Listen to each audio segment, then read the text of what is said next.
back again, and about time too. This time, we're seeing how he'll not talk about anything in the story. Though, from what every million said, this might be either too long or too quick. Either way, it's gonna be bad. Hopefully not, but whatever. There have been a number of misses in aggravating writing already leading up to this point when it comes to Nami, but Zoe is where things felt like they were starting to turn around for the better. Nami is brought into the drama surrounding the arc and Sanji. She befriends Wanda, and Nami of all people insists on heading with Luffy into Whole Cake Island, a Yonko's territory. Nami even gets new climate tech from Usopp to prepare her for what's to come. And you don't give Nami a new climate tech that is basically the Jingu Bang without making the readers anticipate and look forward. Jingu Bang? I gotta look that up.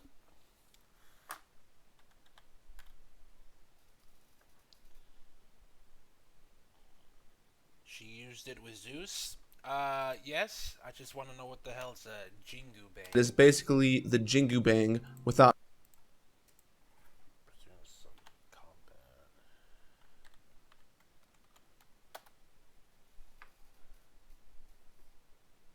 This.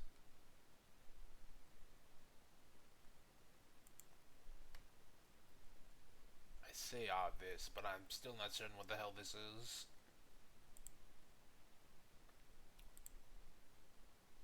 Oh, Journey to the West, Wukong, Ruyi, Jingu, Bang, Keychain. Alright, I see what you mean. Get myself educated. Alright, Dritz. making the readers anticipate and look forward to the necessity of it being introduced to begin with. We are expecting that. Okay, not only did he show us a different Oda flash there, Forward to the necessity of it being introduced to begin with. What's this setting here? It doesn't really have to do anything else with the video other than me being curious, but what is the setting? Because my man wearing a suit, and I have no idea what the hell that thing to his right is. Man got better, he says, while still doing this slop. You know what? He may explain himself, so I won't go. Making the readers anticipate and look forward to the necessity of it being introduced to begin with. We are expecting that Nami is going to need this for the trials to come in Big Mom's territory. And this upgrade is different compared to some of the other upgrades that the Climateact has received throughout the years. Hey, it's me, your skin. Some cleansers get us clean, but take my moisture. CeraVe cleanser. This upgrade is more related to physical combat than it is weather-related stuff. Even though, maybe extending and retracting could be useful for their attacks, your first assumption is that Nami is going to be using this thing to actually fight, which is a very exciting prospect. Alright. So, I guess, but it's just a presumption. You can't just say you don't presume something, and when it doesn't come up, complain that it doesn't come up. I mean, you can, but you don't, say it's bad. Like, come on, Dritz. It's a presumption.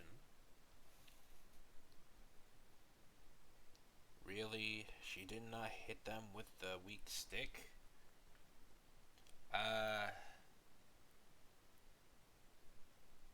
Pretty much, yeah. It's not exactly weak, considering how it was able to push through the Zoans, the minks. Find a word to use. Trying to find a term to use to reference residents of Zo, but I could just use minks. Whatever. So what I'm getting here is that Dritz was complaining, well, is complaining that Nami doesn't get to hit people with her stick, even though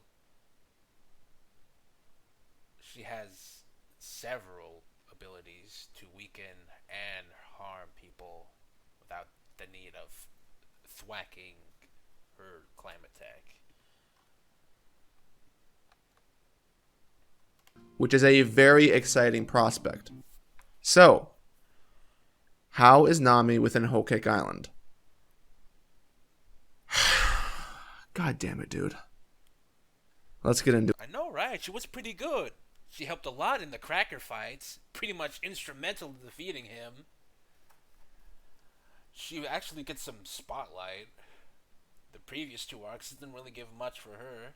So this is probably her best material up until Wano, where you could say that she got more or less in Wano, but nevertheless, she got content in the. Okay, well, I shouldn't. Do it, shall we? What's the? We're going to start in the seducing woods with Nami because not much else happens prior to this that's worth much commentary. It's mainly exploration and introductory scenes, which are pretty solid all around. The crew gets into trouble in the trap of the seducing woods, and Brule, disguised as Luffy, ends up grabbing Nami. Nami uses her new climb attack for the first time to get away from Brule. Carrot ends up getting captured, and then Nami runs off to find Luffy. After finding him, there is a conversation with Pound where they are interrogating him for information. Pound comments on how Luffy appears to be strong, but Nami doesn't, to which Nami says that she's tough too. This is yet another time where Nami's toughness has been called into question. Another time? Start of the ruination. I mean, what? What? You mean getting ambushed is a? I mean, if it was like Carrot or even Chopper in this situation. Well, first off, it was Carrot in this situation. Brule would have get zapped, and it was Chopper in this situation. He would probably go heavy points and buff some faces in. The crew gets into trouble in the trap of the seducing woods, and Brule, disguised as Luffy, Carrot ends up getting captured, and then Nami runs off to find Luffy. After finding him, there is a conversation with Pound where they are interrogating. Nami doesn't, to which Nami says that she's tough too. This is yet another time where Nami's toughness has been called into question. Start of the ruination. Then Cracker shows up, and he and Luffy start to tussle. While Luffy is engaged with Cracker, Nami is off with the homies, where, conveniently, on a new island in a Yonko territory, after having just changed outfits, Nami seems to have made sure to put Lola's Viva card from Thriller Bark into her cleavage so that it could come as a talking point and plot device for controlling the homies. Okay, this is, that's pretty ham-fisted on Oda's part, but we... Kind of, but this is set up and payoff, dog. Not only that, Chiffon should have been the most obvious example that something is going to happen with that paper. Hey, that is from the pre-time skip. Yes, it is. Look, it's not that far-fetched that Nami wouldn't keep It's not that far-fetched. It's a little weird, but considering that Chiffon looks pretty much like Lola, the fact that Lola said something about, well, the fact that Lola and Nami have a close relation to each other, the fact that Lola said if she's ever in trouble, uses Vera card, and she'll direct him to her mother. Hint, hint.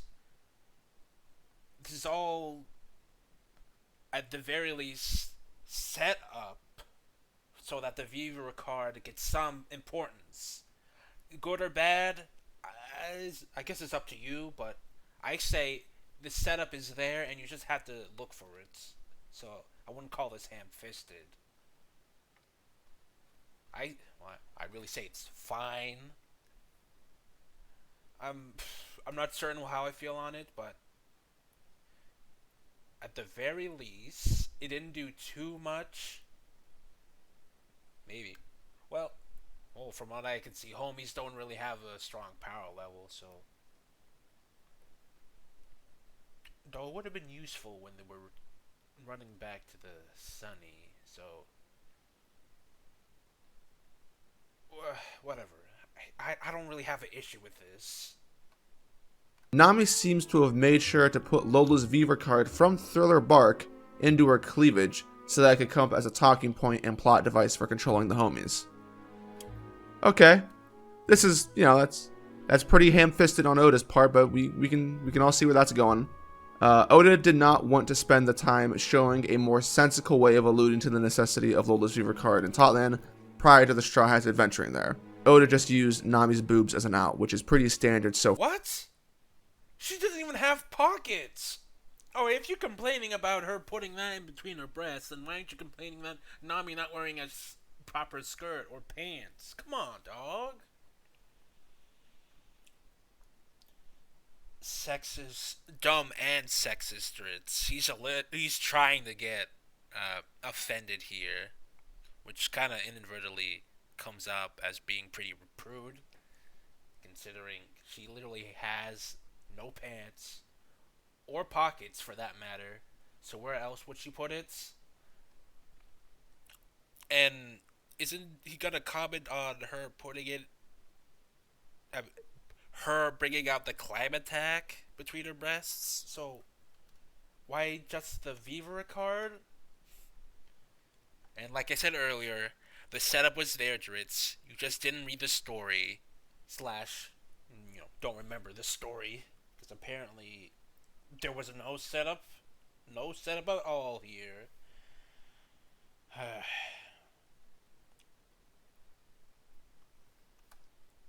On Oda's part, but we can all see where that's going. Oda did not want to spend the time showing a more sensical way of alluding to the necessity of Lola's Viva card in Totland prior to the Straw Hats adventuring there. Oda just used Nami's boobs as an out, which is pretty standard so far in the time skip.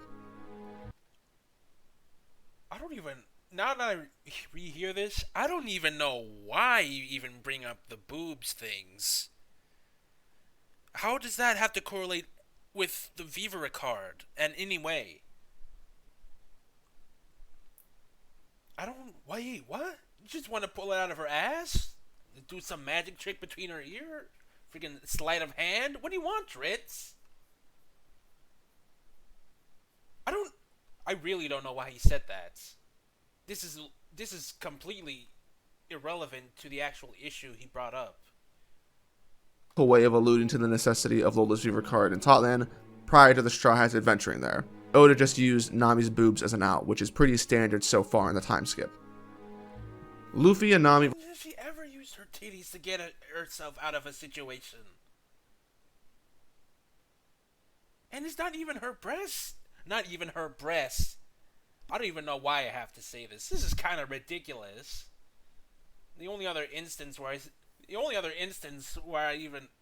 remotely can connect. Why do you use the word remotely then?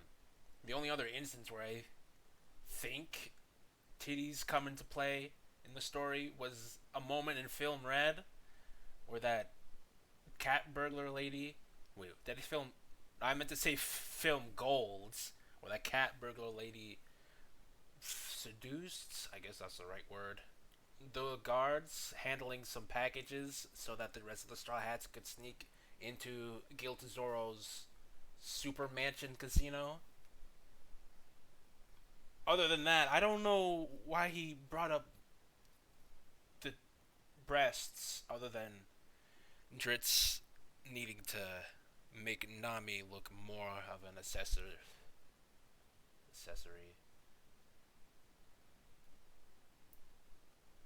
Whatever. Boobs as an out, which is pretty standard so far in the time skip. Hey, she uses her chests in the pre-time skip as well. Oh yeah, with Yosaku and Johnny. Yeah, I forgot about that. Well, maybe not. Well, if you want to be specific, well, I wasn't really being specific with the film Gold example. So drunk pirate guy. Oh no, that was unintentional. That was an unintentional advantage because Nami wasn't leading him on. He was just getting on Nami. Yeah, I know what you mean with the buggy pirates. Although I'm pretty sure that was from the anime. I do not remember that in the manga. I don't think that happened. I'm pretty sure that didn't happen in the manga. The drunk guy was in the manga, but maybe the breasticle attraction. Whatever. At the very least, I got 2 examples in the entire history of One Piece where breasts get some relative plot plot relative plot usage, I guess, if that's what I have to say, just to try to prove Drit's right 2 times in the past 24 years. Okay. Drit's really doesn't like Nami's breasts for some there. reason. Oda just used Nami's boobs as an out, which is Play that pretty 4 standard times, so far in the time skip. Whatever. Luffy and Nami versus Cracker is the first main talking point here. This fight is pretty good in the beginning when it's just Luffy versus Cracker. It's the first time we see Luffy going up against a Yonko commander, and it's quite the eye-opener. Gear 4 seems somewhat ridiculous in Dressrosa, but here against Cracker it looks fair. Gear 4 is a... Alright, yeah, he did have a... Well, people who somehow just watch these videos wouldn't know that we have no issues with how Gear 4th was implemented against Doflamingo. At least I don't. I don't know what your opinion is on that, Meme Spice, but especially since it didn't work the first time. So at least Doflamingo was able to keep up with Gear 4th so that the time limit was of use. But whatever. It's fine power scaling. It's also fine power scaling because if Cracker was like on the same level as Doflamingo, it would be pretty one-sided of a fight. Maybe one-sided in the sense that Cracker can only stall Luffy. Actually, what if Cracker was on this? Maybe Cracker is on the same power level as Doflamingo, considering he mainly uses biscuit soldiers. But since Cracker was able to harm Luffy in any way, whatever.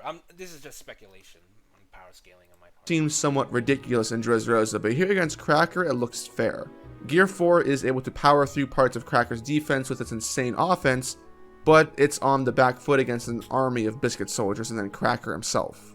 It's at this point where there is a clear difference between Luffy and the top of the verse, with how Luffy initially struggles with Cracker and then with the events later on the arc with Cap. It further establishes how far away Big Mom is as well, and theoretically, the threat she would pose if messed with. That's one of the strengths of early Whole Cake Island. It puts into perspective how far away Luffy should be. The most shocking element of all in this... Hey, look, man. It's pretty bad. I'll give you that. But there's a chance. I'm just saying there's a chance that Gear 5 gets a good exclamation. There's a chance. Maybe. Hopefully. Hopefully Gear 5 gets a good exclamation language. How far away Luffy should be. The most shocking element of all in this is that Nami is placed into a position of having a duo fight alongside our captain against someone this strong. Duo fights in One Piece aren't common, and what's even more rare in duo fights, when they do happen, is that there normally isn't such a large, disproportionate gap in strength between the people fighting together, like how there is with Luffy and Nami, and this ends up being a long fight. It takes a little over 11 hours from beginning to end, and the fight being long isn't an issue. You can't draw long fights and include every aspect of it. If you tried, you'd bore everyone to death and waste time. What it would do is that it would end up destroying the story structure in most cases. So, when you have long Chopper and Usopp. No, they're on for the time and for what was shown, they were on a comparable. Wait, it's a 2-on-2, so I don't know if he counts that as a real duos fight, but whatever.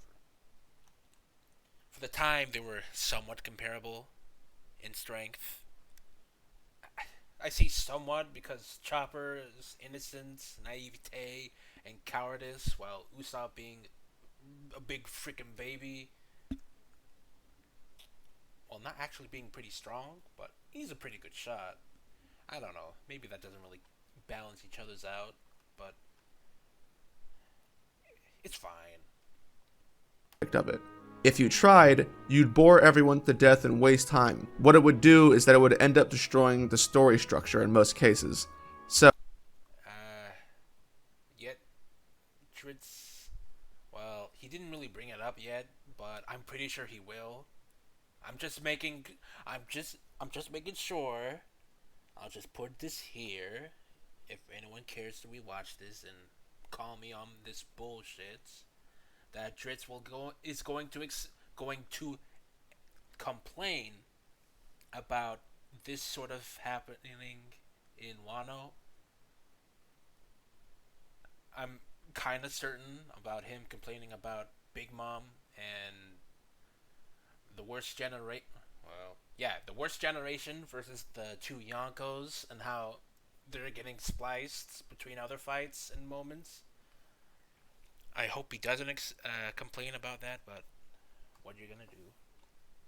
Explain, complain. so when you have long fights, you need to off-screen sections of them for a reason why it's taking so long if you're trying to have it align with another aspect of the story. In this case, the Cracker fight is supposed to serve the purpose of distracting and being in the way of Luffy and Nami, preventing them from getting to Sanji, so that time can pass until the Vinsmokes need to head to brunch and then they can find the Straw Hats. The fight being long also serves a secondary purpose of making the struggle and fight for Sanji feel more engaging and serious so that when Sanji ultimately Did it not delete? Free some space. I carum. Did not delete that video? No, I didn't. Ah, shoot.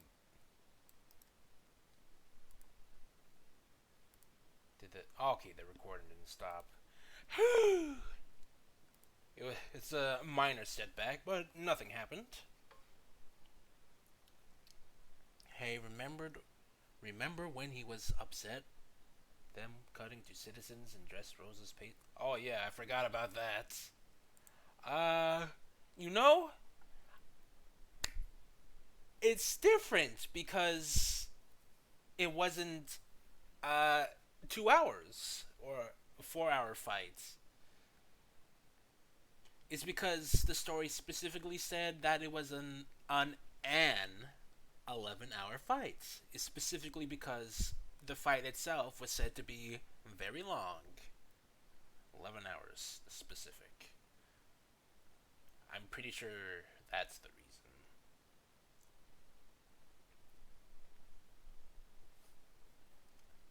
I mean, it's pretty comparable, but if he has a problem with that, why is not? I really only think it's because it's 11 hours. That's why he's okay with it not being shown in its completion. Jesus. screws Luffy and Nami over, it adds on to the feeling of betrayal. I really like this idea, especially because it finally includes a more neglected member of the Straw Hats in the time skip, Nami. And as much as I love the idea here, this fight ends up being complete and utter ass as soon as it enters the off-screening stage. Of course it is. What do you have problem with it? Oh wait, off screen. Oda makes some really boneheaded decisions here and misses one of the better opportunities he's had in the series. The way that Oda writes this fight goes as follows. For the entirety of the time that Luffy and Nami are fighting, Luffy and Nami just run away. Nami uses some water to wet the biscuits, Luffy eats them, and that's how the entire night goes, making the fight a stalemate. Then, to end the fight, while being super fat, Luffy goes into Tank Man, full mode. Cracker, who's spent the entire fight just going along with Luffy's eating strategy till he's finished, rather than rush him in his real body, as soon as he sees Luffy go into a different form other than Bound Man, Cracker suddenly loses his patience and immediately runs at him, falls into his fat, and then gets cannon launched through numerous hardened biscuits across the island where he lands defeated in front of the castle. What's the problem? Dude, okay, there's a lot wrong with this.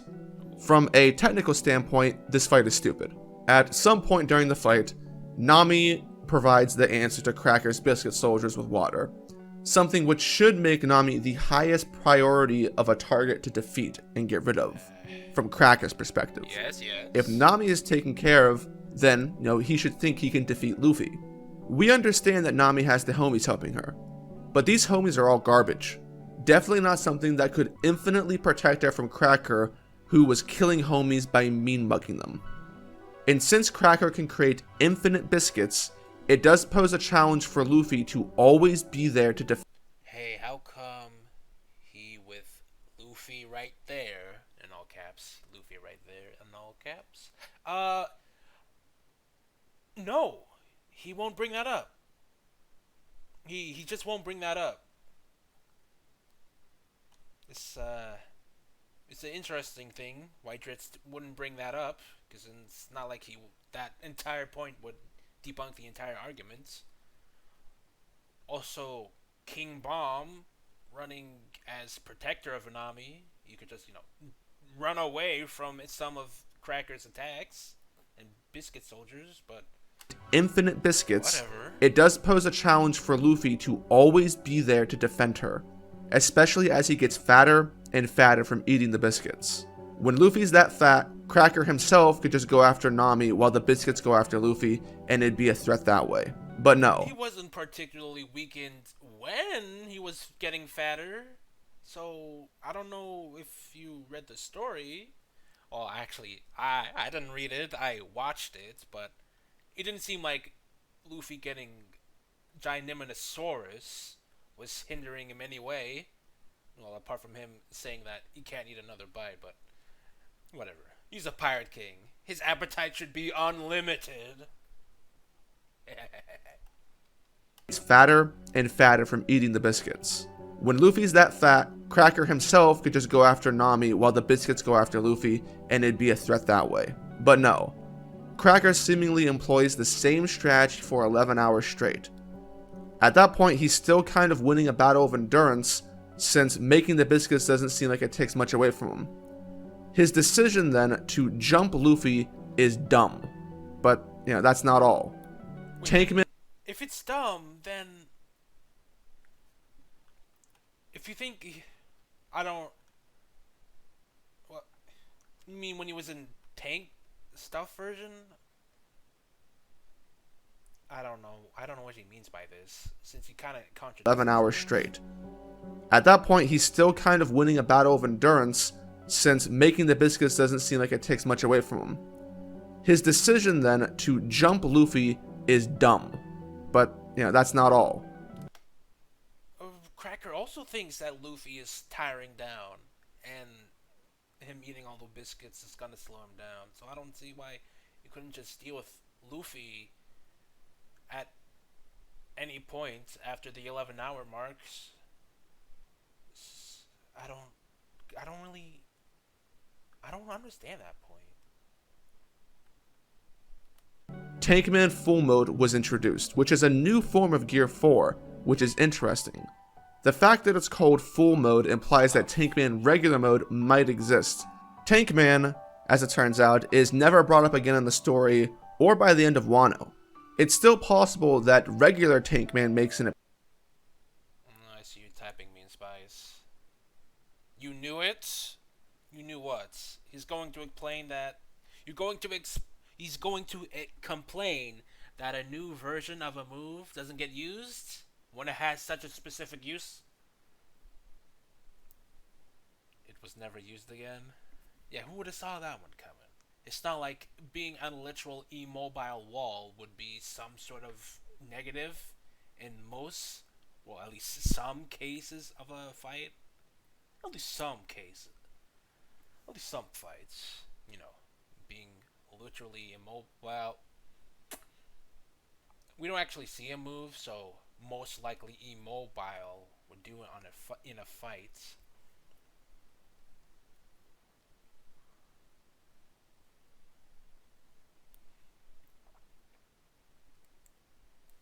Appearance, but I do find it odd, weird, confusing that Oda never brings this up again, especially in Whole Cake Island. I wouldn't be surprised if this was another in the long list of growing dropped plotlines.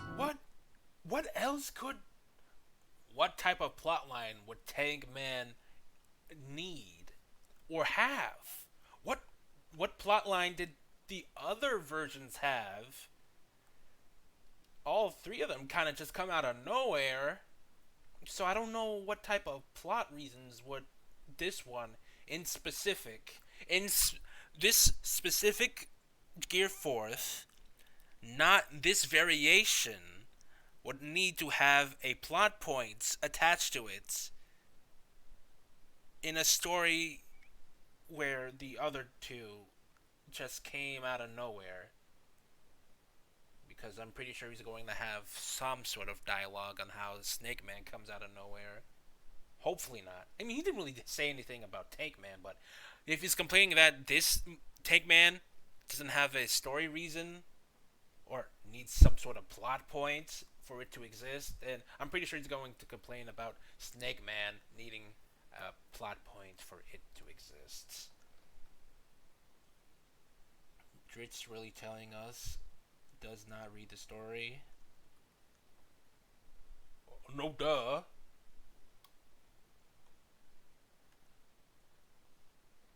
Regular Tank Man makes an appearance, but I do find it odd, weird, confusing that Oda never brings this up again, especially in Whole Cake Island. Or he's really complaining about a detail, because, yeah, it's stuff version. So, is it a bad thing that it's a stuff version? Yeah, he's doing he's effectively making a mountain out of a molehill, because what type of story relevance does a Tank Man need for there to be a stuff version of Tank Man? I mean, does he have? I don't remember if he has an issue with Red Hawk or Red Rock. You know, the when he ignites his arm on fire. So something, but if he doesn't have a problem with those two moves, then why does the stuff version of a move he just came up now matter this much? It's a well, it's an interesting detail. I wouldn't exactly call it small, because if it was some sort of base Tank Man version, would he be able to survive Cracker's attack through something, or is Tank Man able to be used in base form and he's able to move, since, well, he doesn't seem able to move in stuff version. But these are hypotheticals that I'm bringing up. This has no issue on the story. So all in all, this is him making a bigger issue out of a nitpick. Confusing that Oda never brings this up again, especially in Whole Cake Island. I wouldn't be surprised if this was another. Oh, also, he didn't bring it up yet, Stritz. Well, he didn't know about Lola's Viva card. Well, he doesn't think Lola's Viva card was set up for some reason. So, of course, this man really just wants an exclamation as soon as possible. considering Oda consistently gives us an exclamation on most things in One Piece as of date. So he just wants Tank Man to be explored more as soon as possible. In the long list of growing dropped plot lines, although I wish it wasn't. If you look at Tank Man, Hey, we never get Airhead Luffy from Skypiea again. True. Did that? Well, I wouldn't exactly call it a form, since it's kind of just a lead up to his octopus, his fireworks. No, it's called octopus Gatling. Whatever.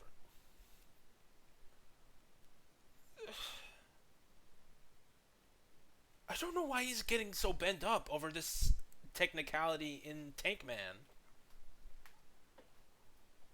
I mean, it's not like Oda. It's not like Oda wouldn't show us a Tank Man regular version. At least I hope. But even if we don't get it, I don't see much of an issue of this.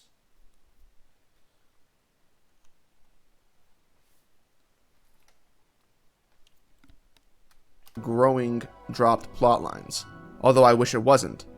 If you look at Tank Man and compare it to every other form of Gear 4, it actually stands out as the weirdest, because its focus is defense while all of the others are offense.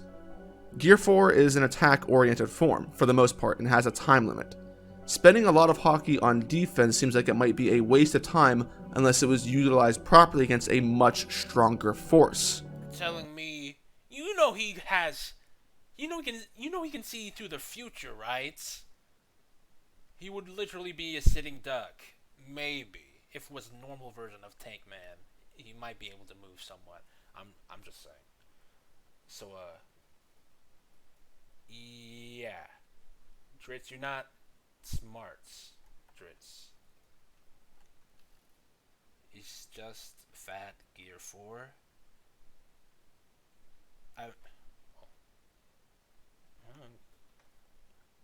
Well, it's not just fat Gear 4. Is well, probably it has to be some sort of defensive form, considering it's called Tank Man. By the name itself, I have to presume it has to do with something on do something about defense.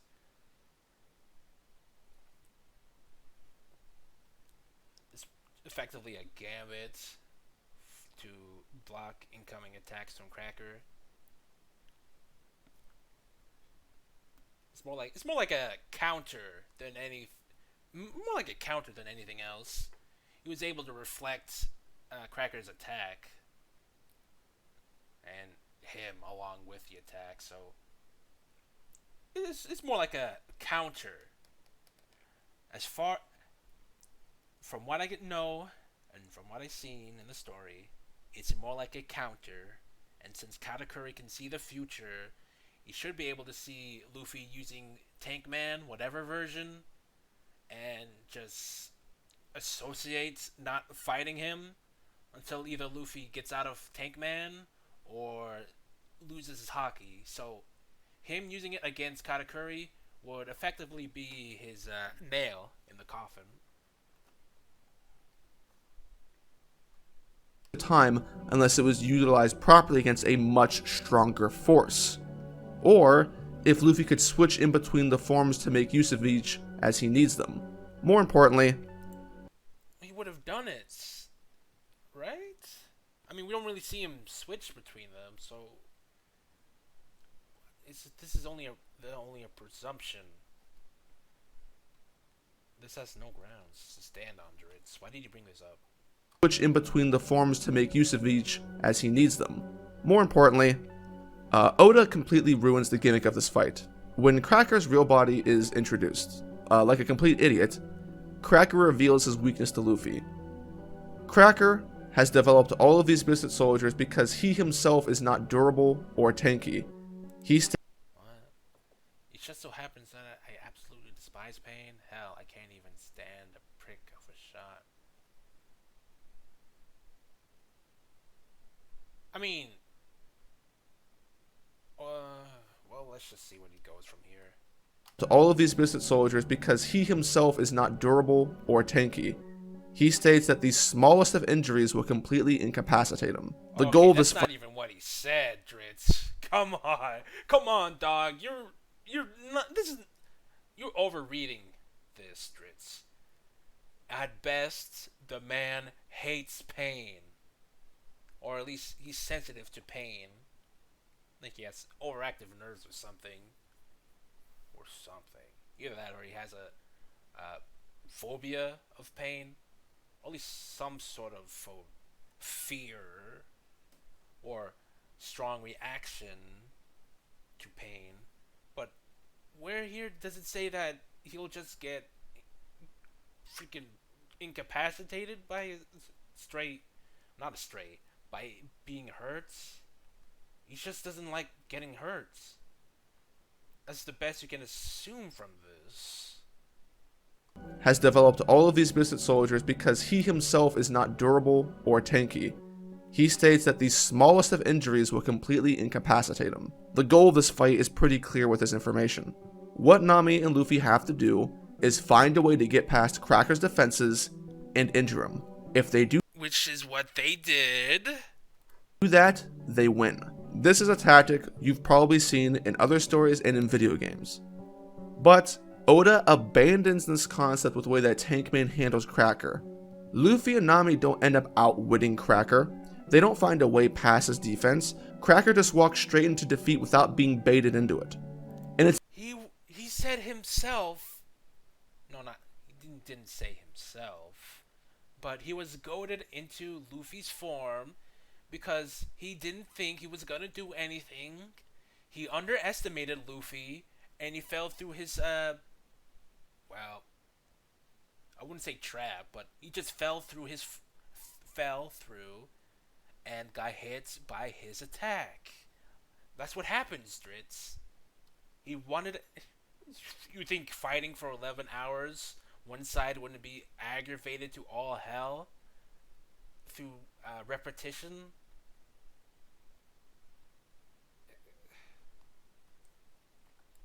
Cracker. Luffy and Nami don't end up outwitting Cracker. They don't find a way past his defense. Cracker just walks straight into defeat without being baited into it. And it's a defeat that doesn't even take advantage of the gimmick. Luffy's move is a giant one-shot technique. Lots of people in the verse are getting folded after being flung through hardened biscuits and sent across an island to crash onto the ground. Cracker stating that he would fall to the tiniest amount of damage is meaningless. I don't know how much what I'm going to say is really. I don't know what. I don't know if this. I don't know. I'm just speculating a little bit here. First, I'm pretty sure Cracker said that as some sort of personality. That Cracker just sends out these biscuit warriors because he himself doesn't even like to get hurt. So, hey, I can infinitely make biscuits. Why not use my devil fruit so I don't have to get harmed? Like a notion or a personality quirk that he has, rather than, him saying his weakness. Though, then again, considering how Big Mom Pirates were conveyed, they're pretty overconfident. More or less justly so, considering they have Yonko at the territory, not to mention the number advantage. And it's not like stuff like that. It's not like characters saying some sort of quirk about themselves is unusual in One Piece.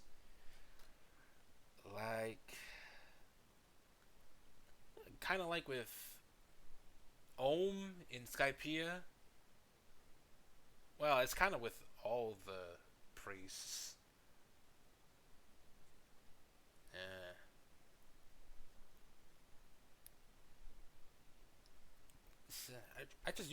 I just associated that line with some sort of character introduction, like just Oda.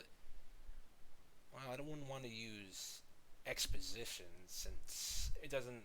I don't think it was some sort of plot detail that needs to be explained, but just him explaining a little bit about his character in the middle of the fights.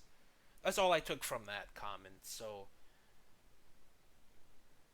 I'm saying this has some grounds, since most of the stuff I said was speculation, but even if the outcome here was Cracker was infuriated and annoyed that he spent 11 hours clapping his hands trying to whittle down this pirate who shouldn't be an issue. And so he took the he took on Luffy's form, where he should have, used a biscuit soldier, thinking this goofy looking form should be easy enough to take care of. He underestimated Tank Man. He gets well, he gets one shotted. Pretty much a one shot, really. He gets one shotted, and then the fight is over. Driss even said this was a test of endurance, and Cracker just lost the test. Hopefully, that wasn't much of a waste of time. If Oda resorts to the same thing he does to every single enemy in One Piece. Cracker stating that he would fall to the tiniest amount of damage is meaningless if Oda resorts to the same thing he does to every single enemy in One Piece, which is a strong one-shot move at the end of the fight. Wait, what? Every other enemy? Dritz, did you read One Piece? Don't lie to me, Dritz. Every enemy, even if you're using hyperbole, if you're being hyperbolic or exaggerating here, that's pretty inaccurate even for an exaggeration. The only other characters that even got one-shotted was Bellamy twice. Well, I'm going off of who Luffy fought. I'm going off of who Luffy fought was pretty much Bellamy and I guess Helmeppo. So, yeah, Dritz. That's ridiculous. That's a ridiculous exaggeration you pulled there. Helmeppo and twice on Bellamy. So, whatever. Enemy in One Piece, which is a strong one-shot move at the end of the fight. Cracker should have been defeated differently, but he wasn't, making the fight redundant. If Cracker hadn't have said anything, you wouldn't be able to tell that his weakness even exists through the writing of the fight, which is also another knock on it. And a step above all of this in the magnitude of importance is the reality that this fight completely screws Nami over. I get so frustrated every time I have to think about this nonsense. What did Nami do wrong? I'm really scratching my head here. She was being an assist, so is that the reason why? You know what? I don't have to presume. He's going to explain himself. Realistically speaking, Cracker is probably the strongest character in the story Nami is ever going to fight against in a legit fight. Nami has never. It wasn't a legit fight. It was 2 against 1. You just sit. How is that even? Then what is a legit fight? If this is a legit fight, then what is a legit fight? Because no way is Nami handling Cracker in any way, apart from a support for Luffy, a stronger character. Did Dritz want Nami to fight an 800 million berry pirates? She doesn't even have 1,000. She doesn't even have 100,000 on her name. So I don't know what type of mental gymnastics this guy is trying to do. Hopefully he doesn't say that. I'm just hoping.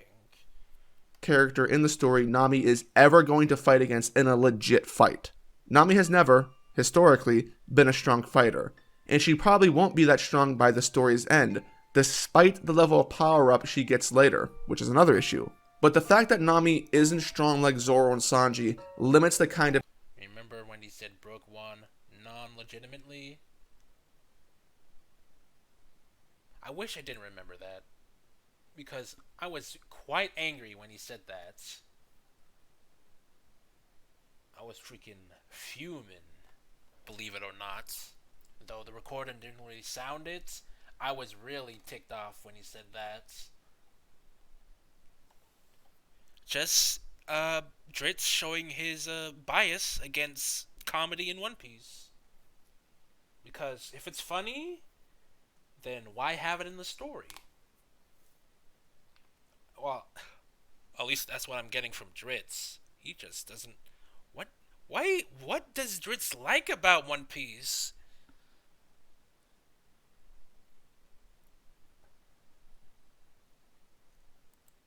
characters that she can go up against in any given arc. But in a duo fight, Nami can play a better role as a support character against a much stronger foe. After all of the garbage Nami's gone through already in the post-time skip, this was a perfect opportunity for Oda to give her some shine. And god damn it, Nami doesn't get any shine. The moment she figures out that her water is good against Cracker, off-screen, there's no excitement. We don't get to see Nami fight and contribute.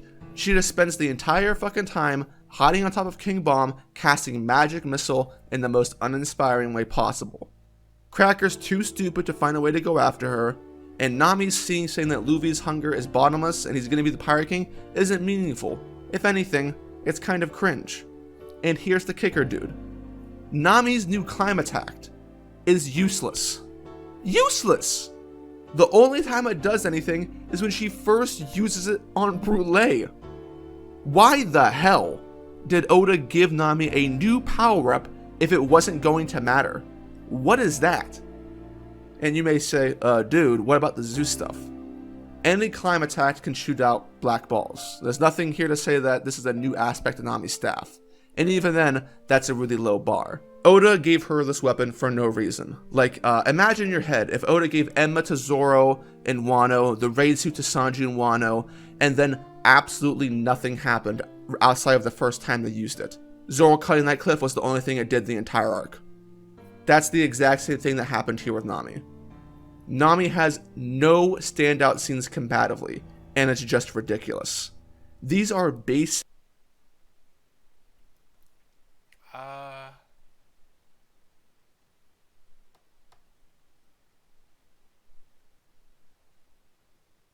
You do know that you said Nami wasn't strong, right, Dritz?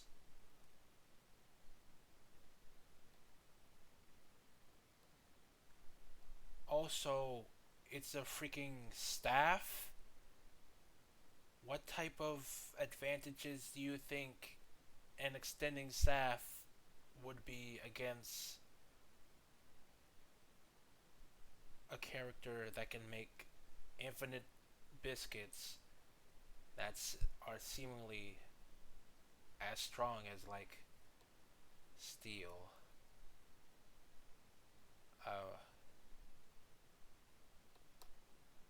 I'm what you called dumbfounded, since yet again Dritz is complaining that Nami didn't do enough, even though she did pretty much the best she could do against a fight like this.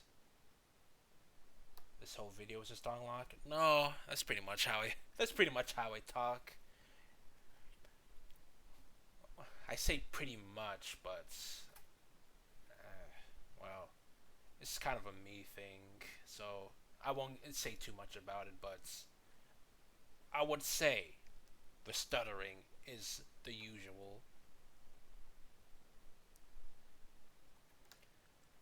This is really pathetic, Dritz. Nami, as a character, has been weak. You even said she was weak. She was barely able to handle Miss Doublefinger. She was barely able to she barely handled double finger. She barely, well, I wouldn't say barely, since Kefla was kind of toying with Anami, so she could barely do anything against Kefla. The best she could do was a one-shot technique, which, well, if you're counting everyone from One Piece, there I just counted one shot from Nami, which is, which then I also have to say Miss Doublefinger was also a one shot, but whatever. She always had a tough time against the opponents Nami was up against, and they were, well, I don't know the power level of Miss Doublefinger per se, but Kefla was the weakest of CP9, and she was getting baby moded by Kefla, so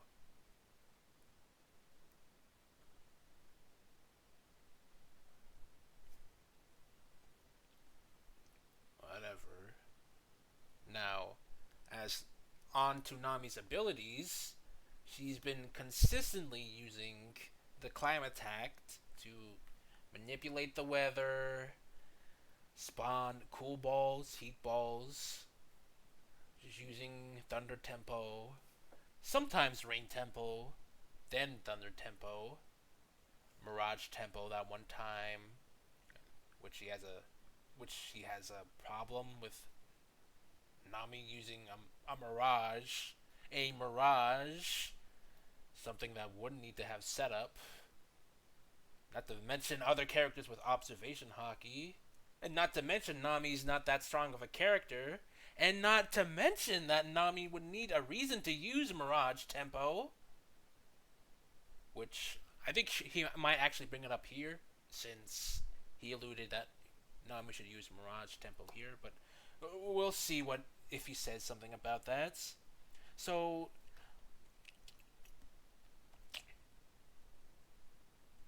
yeah, that's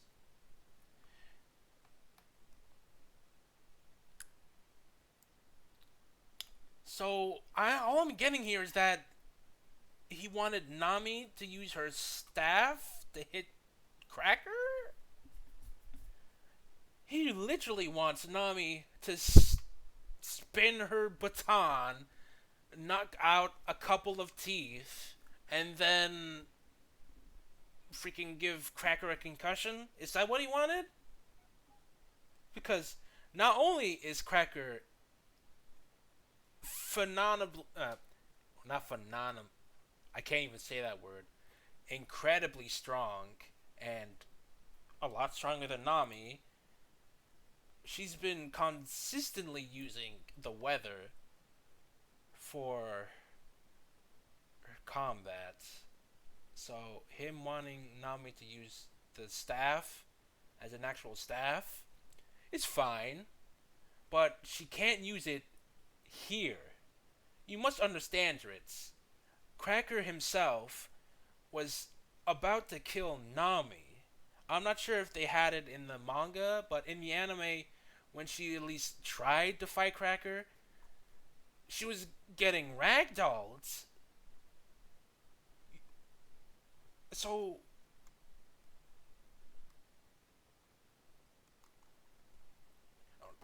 this is kind of important. Uh, Muse Spice,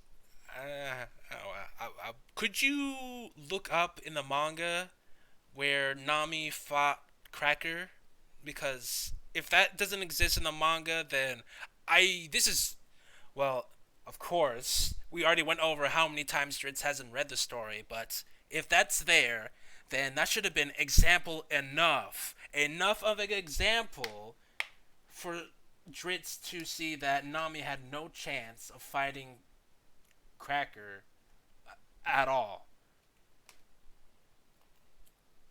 I'm pretty sure that Nami herself said this is the best she could do. Wet up the biscuits so that Luffy could combat the soldiers. Because Jeez, Dritz. This is such pathetic biasness. Not only can Nami not use her fighting ability, well, her weather ability, I should say. Well, it's pretty much her main combat reliance. Use her weather, the thing she was using for the entire story. But she has to fight against an 800,000 berry 800. What was Nami's? Was it 8 million or was it? I know it's eight. It's not 800 million.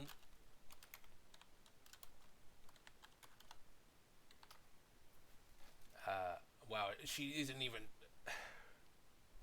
nine. Not even 9 digits. Nami doesn't even reach 9 digits, and you want her to fight against a 800,000 million berry guy in any capacity? Tritz, you really suck at this.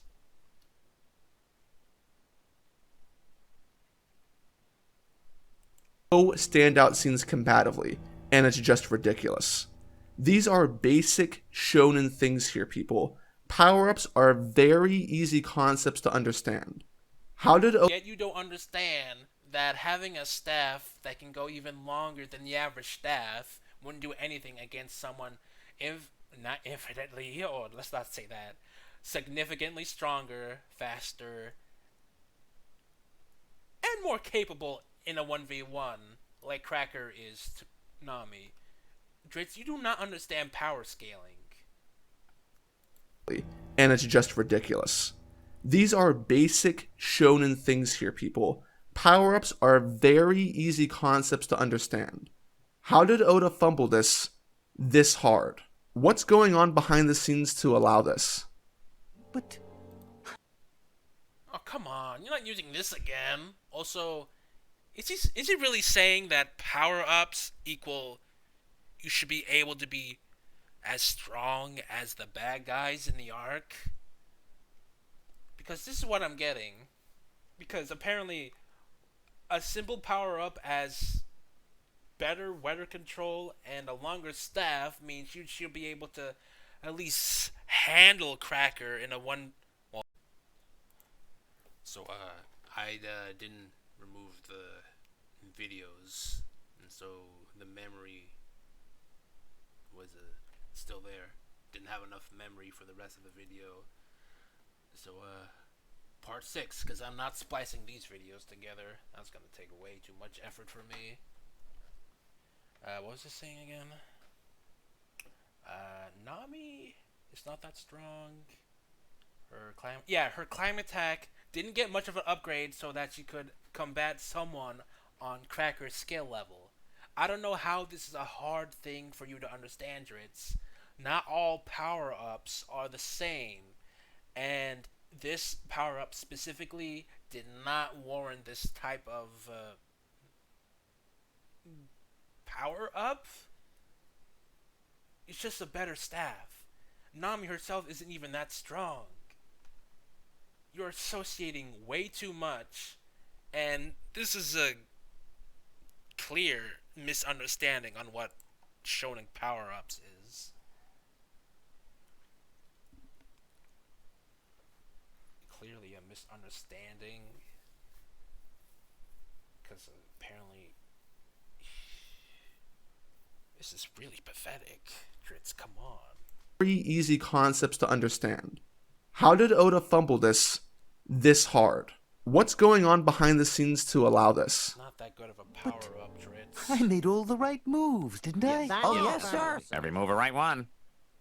Also, why just use a different clip? I'm pretty sure there's other clips, at the very least, in The Simpsons that can give up the same. What? What was it? Did Nami and Cracker ever had a 1v1? Since when Luffy was incapacitated and Nami gave Luffy to King Bomb, Nami was there to distract Cracker from getting to Luffy. So I'm wondering if that scene ever happened in the manga.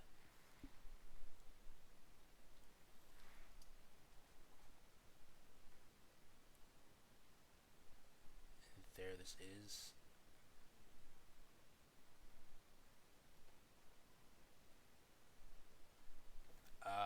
That's not what I wanted. I said versus any Cracker versus Nami action, not Brule versus Nami.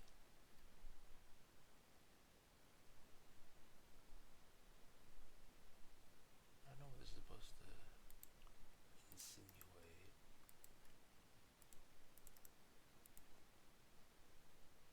I know, but I thought it was interesting. Yeah, it's just Nami using her abilities. Apparently, it's not good enough. Apparently, just wanted Nami to freaking thwack Brule over the head with her stick, even though she literally can control the weather somewhat. It can drop a thundercloud on her dome piece. It's not like that's significantly stronger than average strength of female with a stick.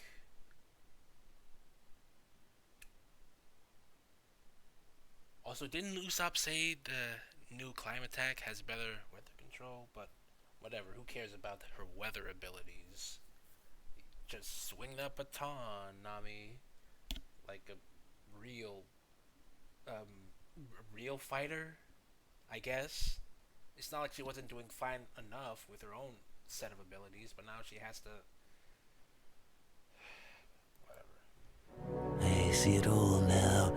You're just a bunch of yes men. I was making the wrong moves and you were too gutless to tell me. Isn't that right? Yes. Yes, sir. Dead on, sir. This just comes off as disrespectful to Nami. And the level of disrespect she's been getting already makes this completely out of hand. And I'll bring this up again for emphasis. That was out of hand. That she, non-fighter, didn't get to use her staff against someone incredibly stronger than her. Now it's an issue. Okay, Dritz, you freaking fight monkey.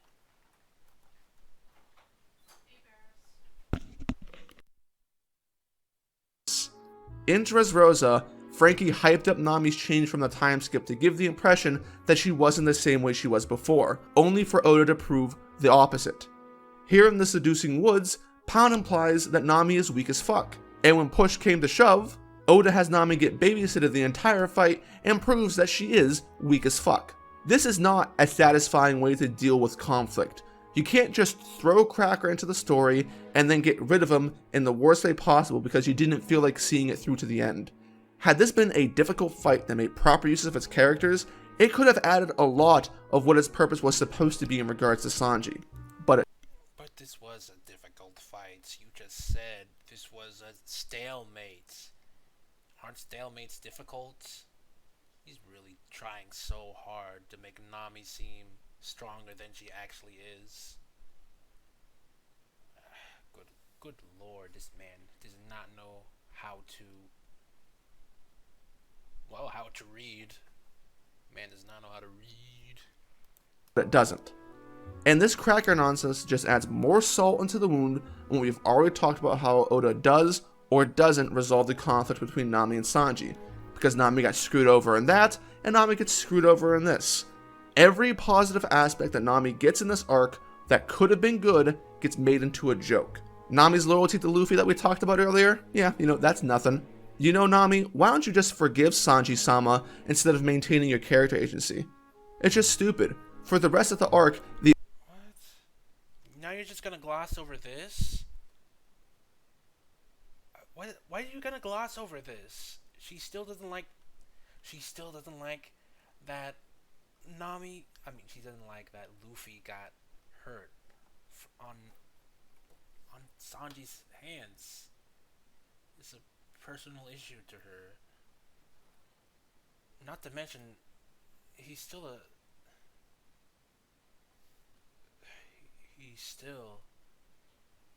up on being a being a straw hat because she heard Luffy said that Sanji was hurting the most. So I'm pretty sure she could associate that.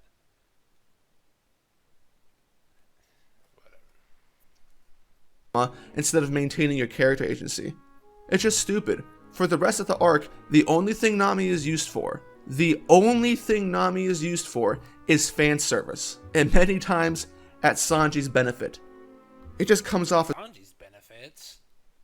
Sanji wasn't even close to Nami for most of the arc, so you really don't like these. You really don't like this story, huh, Dritz? fan service, and many times at Sanji's benefit. It just comes off as so patronizing. Dritz, you don't like that Nami didn't use her climb attack to fight someone stronger than her.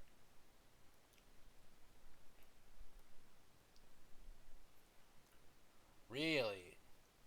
Now when Luffy was drained from his gear 4th, Nami didn't have any sort of scuffle between Cracker? Nothing?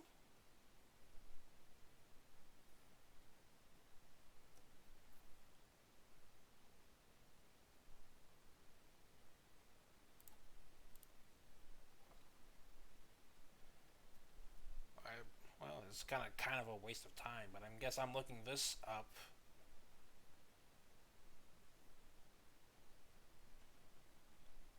Looking this up by my. Well, I just want to check myself, really, because I'm a little surprised considering how important that is. It's just, did the anime really do that? No back and forth, no nothing. Nami dodging his attacks.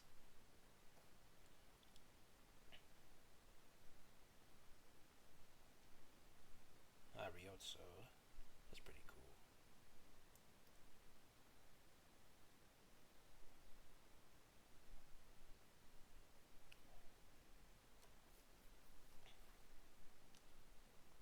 Huh.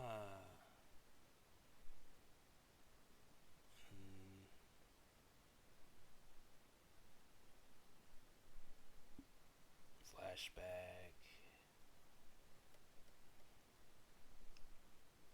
Probably should have done more of my homework, but oh well.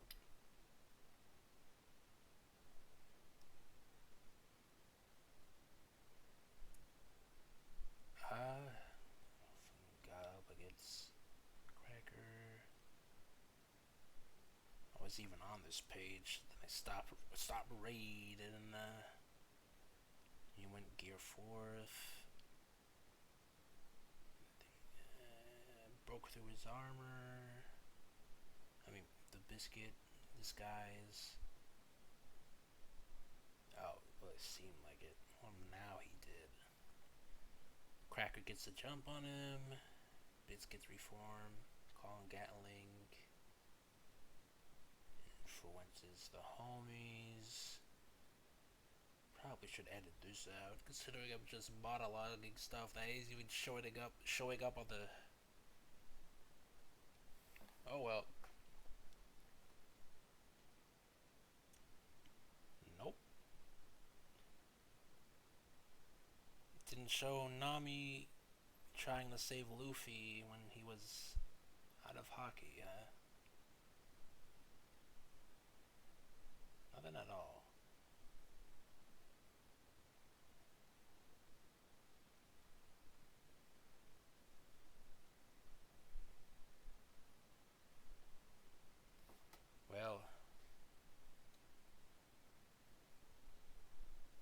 Well, that's kind of unfortunate. Oh well. Ah. Well, I don't have a example in the manga, but I'll use this then. Considering Luffy had an issue with beating Cracker for the past 11 hours, even with Nami's help, shouldn't that say that Luffy would have lost? Considering in a 2 against 1, the best that could happen is the best that could happen is a stalemate.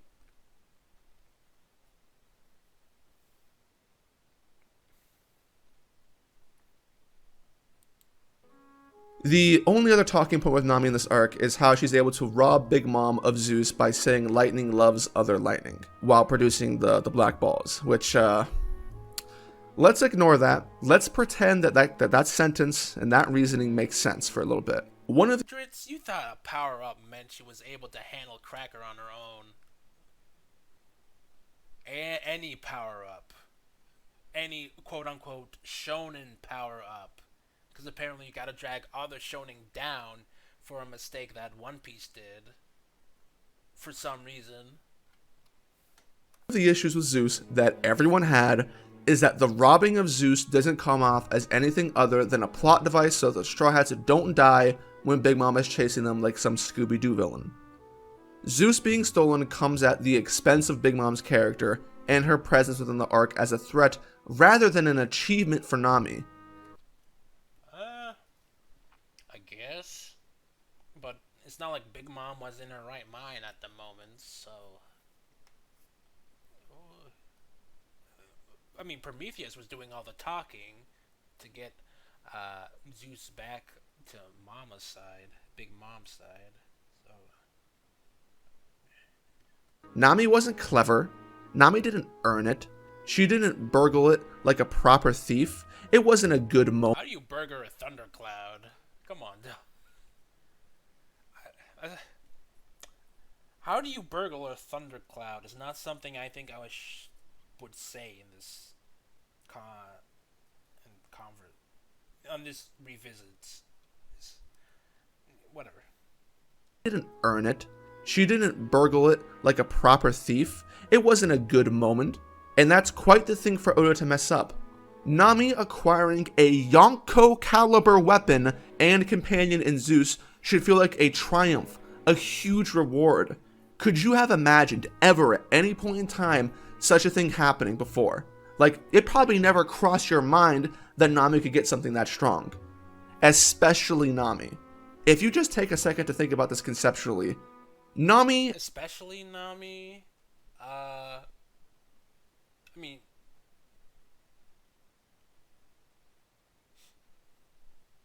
I don't even see anyone...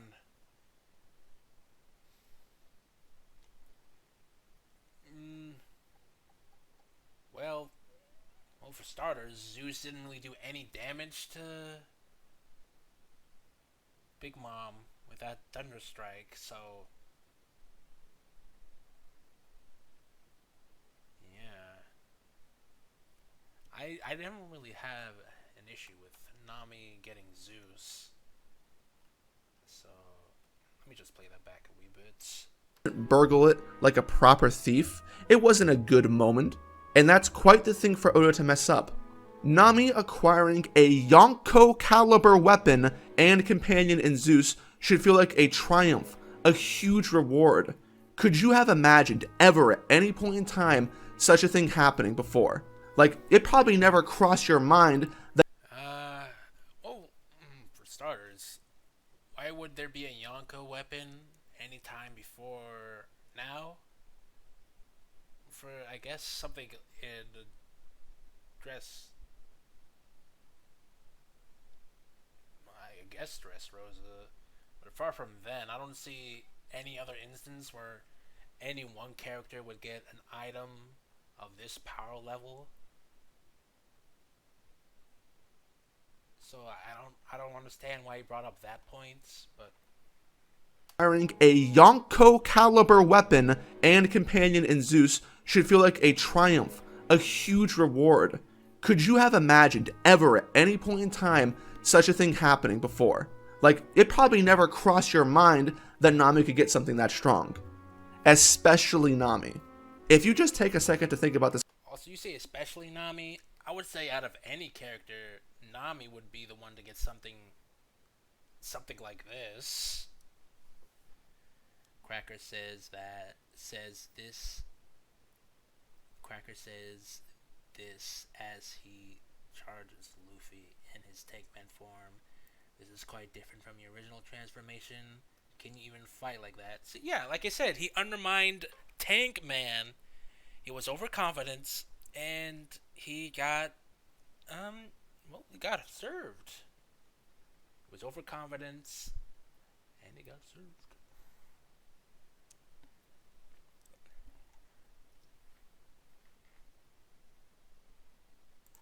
Conceptually, Nami at this point has a couple Sun Wukong-esque powers. Maybe just the idea of that gets you a little hype, right? Our girl Nami is getting some serious firepower under. Hype. It's not like she got anything. It's the concept that matters. It's not like we know what Nami can do or what she has. No, it's the possibility of stuff that's the issue, and how she didn't get it. Idea of that gets you a little hype, right? Our girl Nami is getting some serious firepower under her belt. It would be completely within the realm of possibility for her to take a huge leap forward in power with stuff like this. But you just said that Nami, especially Nami, getting something like this is a bad thing, but her getting something like this is fine now? Tritz, you did not just say that. Completely within the realm of possibility for her to take a huge leap forward in power with stuff like this, right? There's potential. Nami could elevate beyond being a weakling, but what does Oda do instead? He manages to make these power-ups some of the lamest things he's ever written into the story. And to top it off, Oda attempts to give Nami and Zeus a greater meaning in the story, but completely fucks up the writing. What greater meaning? She effectively has a slave? When Nami forces Zeus to be her companion in Whole Cake and threatens him to be her slave or die, you might have had a bit of a mixed reaction, right? This scene comes off as a bit of a joke, but as it turns out, it's really not a joke. In Wano, Oda will try to spin the relationship between Big Mom, Zeus, and Nami into something that unjustly makes Nami out to be the good guy because Zeus was ostracized by Big Mom and the other homies. She was trying to kill Nami twice. Wano once. Actually,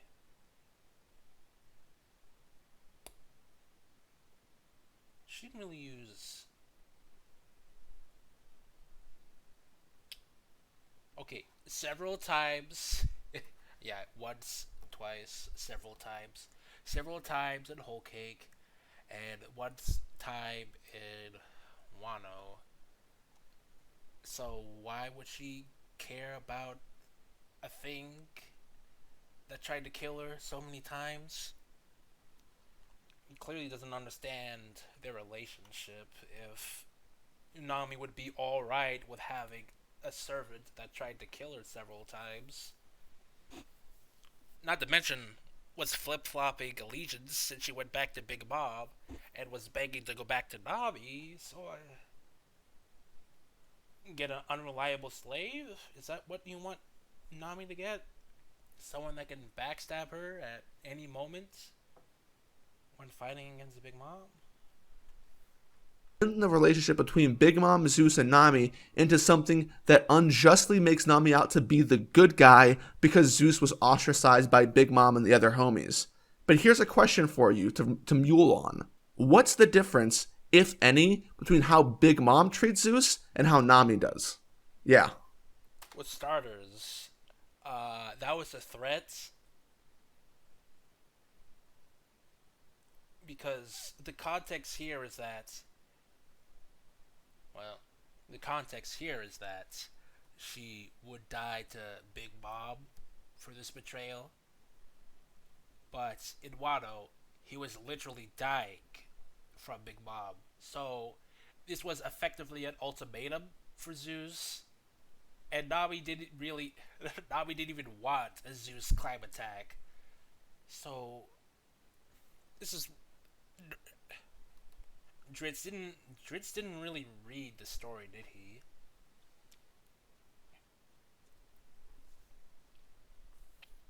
Big Mom is worse because she uses someone's soul to make Zeus. Yeah. She used her own soul to make Zeus. Zeus was about to get desouled, I guess, and reinstated back into Big Bob. Zeus did the. I'm not sure what he did, but he impart his soul into Big Bob. I mean, Nobby's climb attack. And Nami openly said that she didn't want Zeus in her climb attack, so no one wanted Zeus. Where was Nami being the quote-unquote good guy here? At least she didn't want to kill Zeus. She just didn't care what happened to Zeus. I don't know how Dritz construed the story like this, but it's because he did. Well, it's because he didn't read the story. That's how he construed it like this. Yeah, that's what I thought. There needs to be a real dialogue held for how Oda writes female characters. In the pre-time skip, Oda, rightfully so in my opinion, received lots of praise for the way he wrote Nami and Robin. It's pretty common in a lot of shonen series, and let's call a spade, it's an issue in most stories in general for authors to have really bad female characters. Oh no, Dritz! In shonen, you get the shield of it's for boys, so why would it matter? In all media? Dritz! No! You didn't even read One Piece, and yet you're saying most media does stuff like this? Dritz, you're not qualified to, well, for most stuff, considering you do not understand any of the characters or the story in One Piece. He didn't say all media guy, he said most.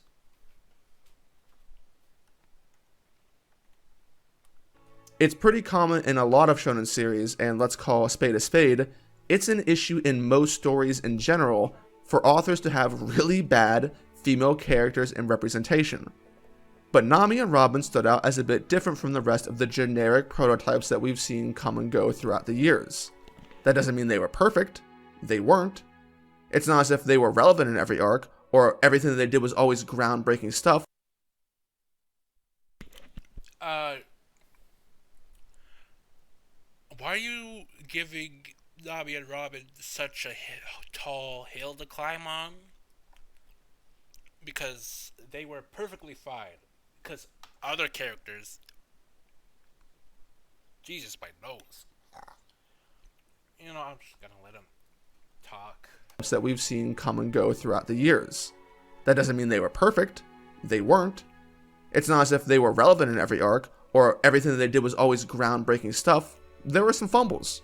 Most notably with Nami and the whole Absalom shit in Thriller Bark, which was ass. But for the relevance, not all men were relevant in each arc, so apparently it matters that the females need to have relevance in every arc for some reason. This is kind of a bad face for Sanji, considering every other character had something similar to this happen to them. Like, what was the last time? Not when was the last time? Sanji against Kefla. He was pretty much a non-issue between her. I mean, I'm specifically saying people having the... How do I word this? People not getting...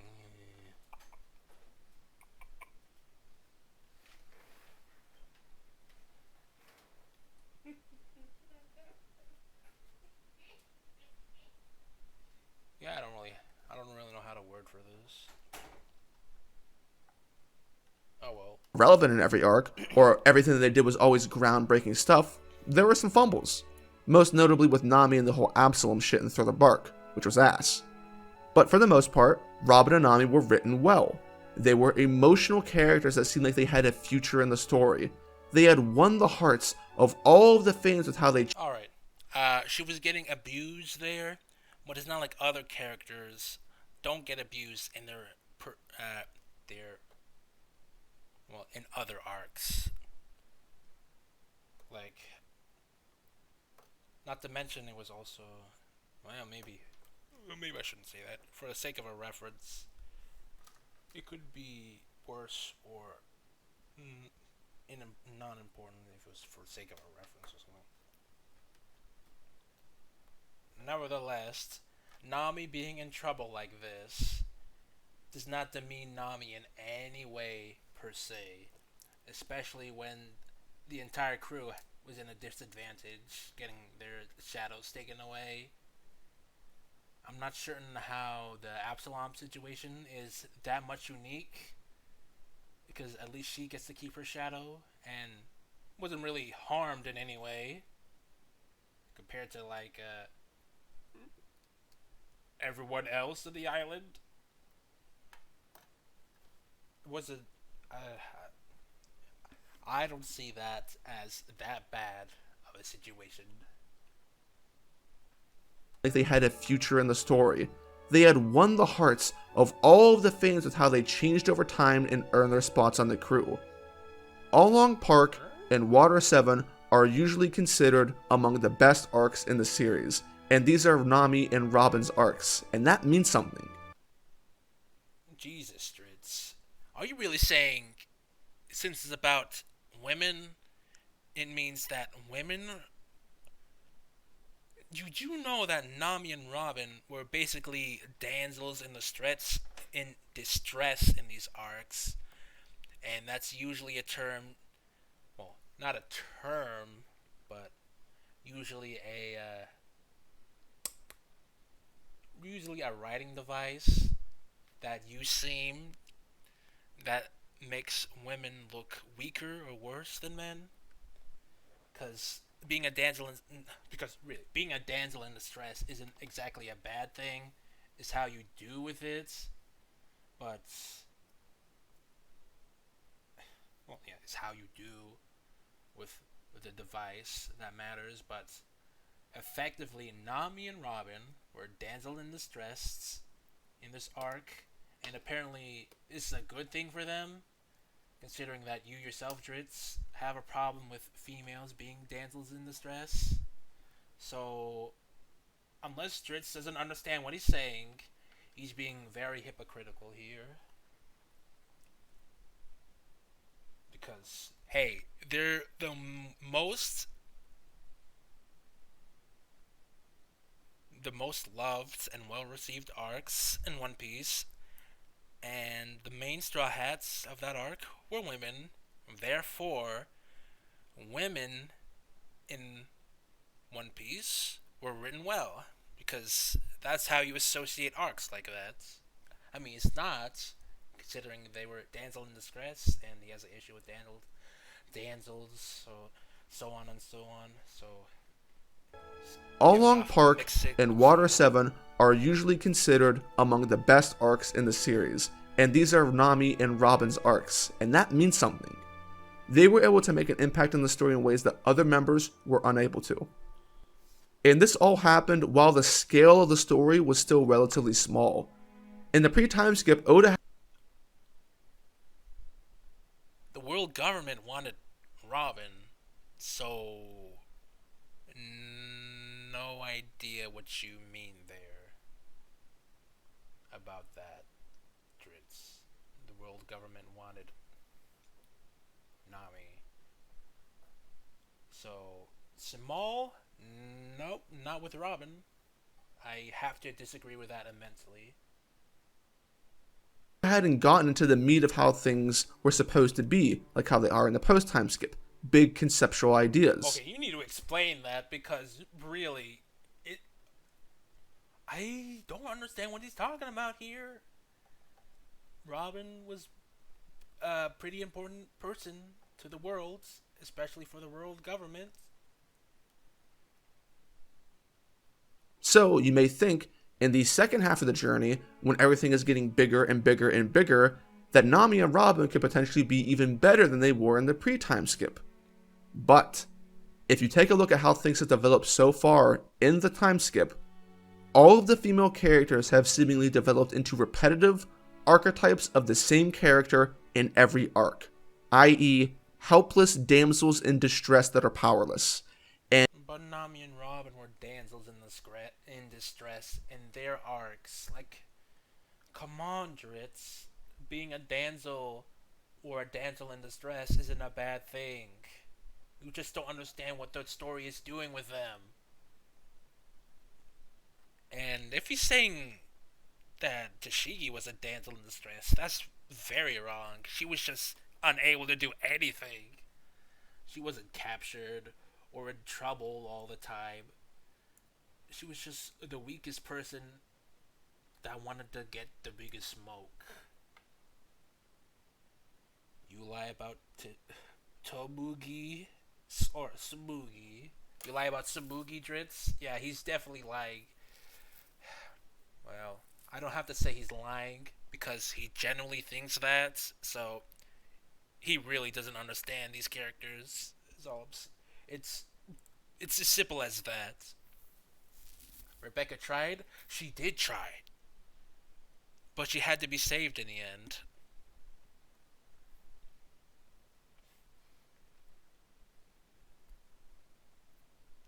It's like being called a damsel in distress is a be-all, end-all for your story writing, even though Rebecca tried to handle Diamante. She was doing very well in the Colosseum,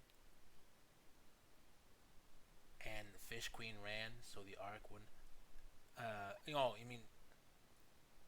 I was about to say Otahime because you said Queen, but it's Shirahoshi. Shirahoshi is the closest thing to a damsel in distress that Dritz is trying to lampoon on every other female character. But even then, she was doing stuff. She was a driving force for the story, being a super weapon, an ancient weapon, and she was willing to sacrifice her life for the town, for the island.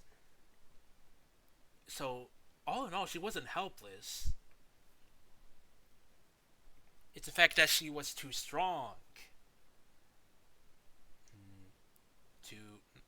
Was both too strong and had her life endangered. Is the reason why she was so meek. Even then, he's not bringing out personality. So all I'm getting is being a damsel in distress is the worst thing you could be in the story. No context whatsoever can persuade his opinion on this notion. He does not read the story, apparently. Arc, i.e., helpless damsels in distress that are powerless. And none of these repetitions Oh, yeah. They were not powerless stuff I said earlier. And what Meme Spice typed. have been good implementations of that archetype. The new women that are introduced often come across as Nami clones in design, literally. Meanwhile, the original female I mean, you could elaborate more on the design things because, Ulti was basically just they just added a mask on Ulti and said that was it. You could say something about the designs because, yeah, they're pretty similar faces at the very least. Hey, Vivi ain't a new woman? No.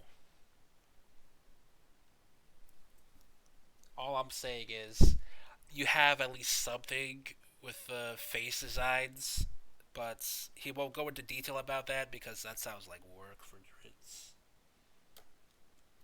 Yeah, that is what he said, but what am I supposed to say? This man doesn't even read the story.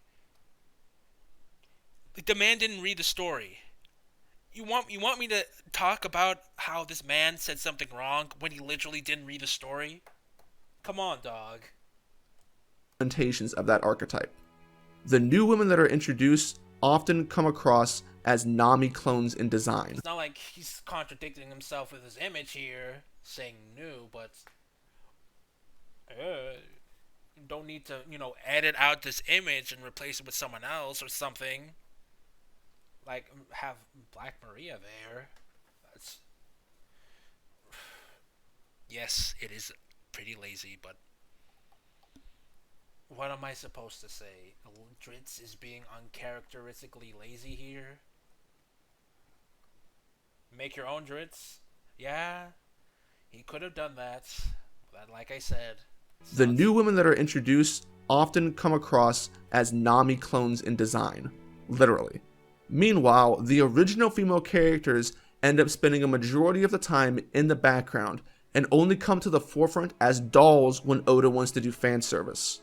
For all intents and purposes,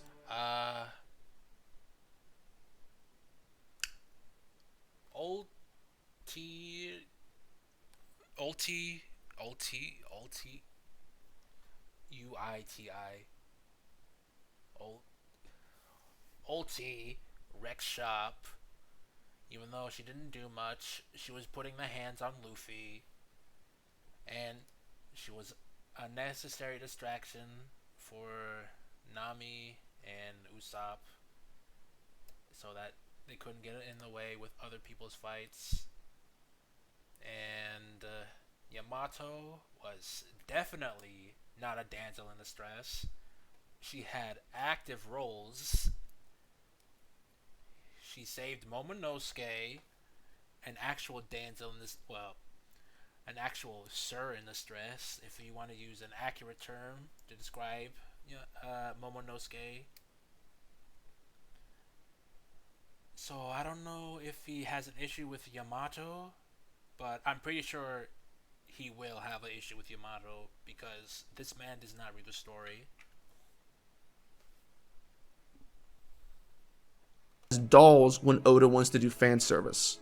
For all intents and purposes, Nami and Robin are nothing more than stick figures with huge boobs on them that are peddled to horny teens across the globe under the guise of being real characters. These are no Who are saying they are real? Why is being real characters? First off, they are characters.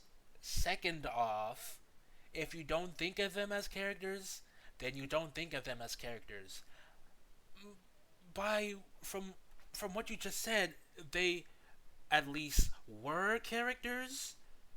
So it's either that they get no screen time whatsoever, or they cease to exist. But even then, they were still characters. So I understand what he's trying to say here, but what he said here was kind of awkward, considering that any female with a very voluptuous figure can be perceived as having character.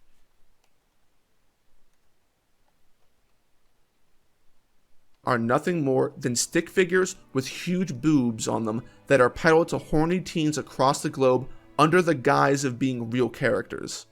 These are no longer the complex female leads you might have thought of them as.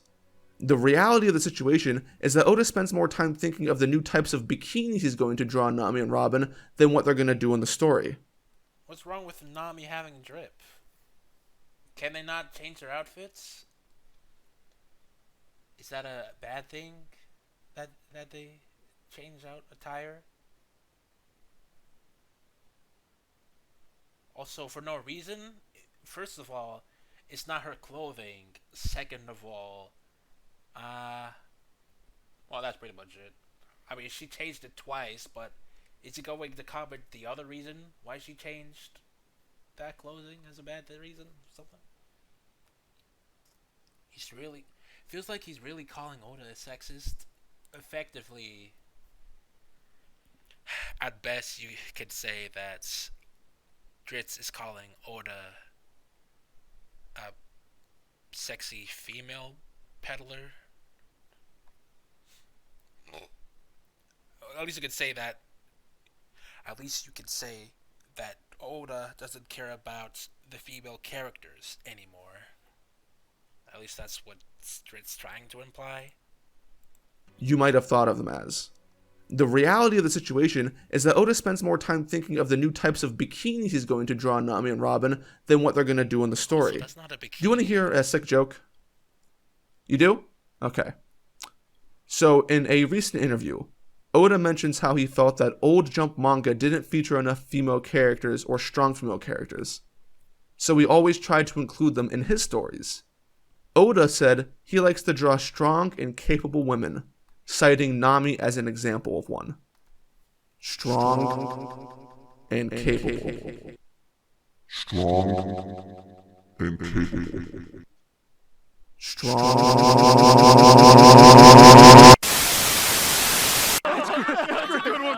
I'm pretty sure he didn't mean in combat strength. But like I said, Dritz does not know how to read, so of course he associated that. I would too, but I'm just in disbelief. He really doesn't want to like One Piece for some reason. I believe you. I believe you here. This man does not know how to read.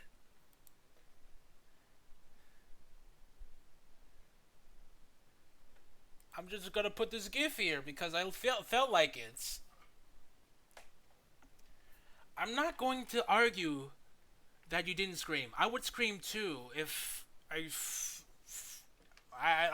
don't even know why I'm not screaming, because this is such a stab in the back through a supposed One Piece fan. Because he said himself he was a One Piece fan, but for some reason he's not. So it's either the story didn't keep up with Dritz's low intelligence, or Dritz finally thought to himself that what he's reading was bad, even though the story hasn't changed that much. Like the story was on this fine line between bad and good, and the time skip just enabled it to fall into the bad category for Dritz for some reason.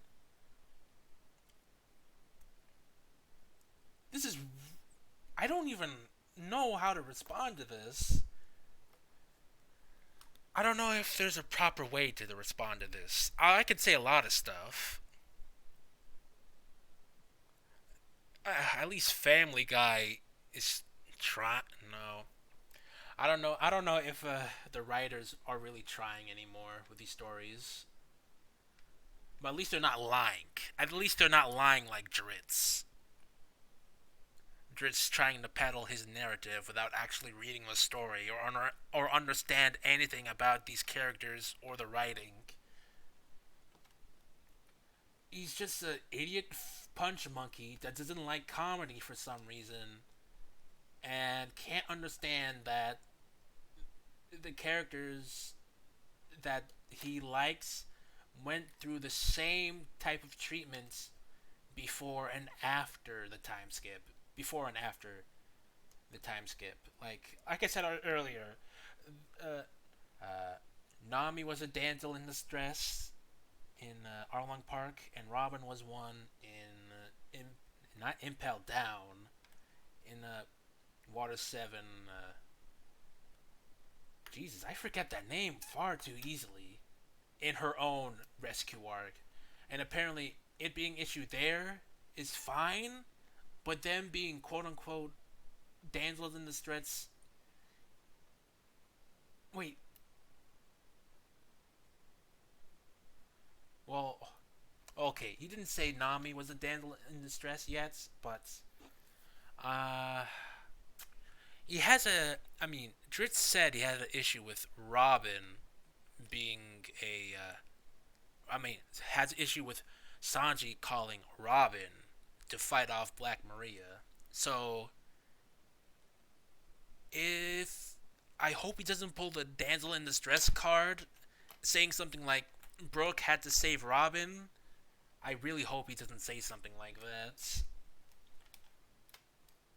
He takes things no, it's not literally. He either overanalyzes or doesn't understand.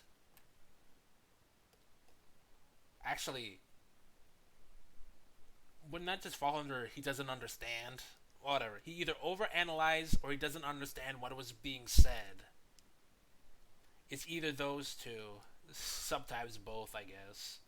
Because I have no reason to say this man actually cares about One Piece anymore. He's just trying his best to besmirch Oda's name without actually saying and hate on this product because it apparently doesn't fit his standards of quality. If it's not good, then it's bad. It's not like it's not like Oda's doing stuff that he doesn't like. No, it's that Oda's doing stuff that he doesn't like and it's bad. I don't what I really want to know. Forget this. I'm just gonna drop the ball for a moment.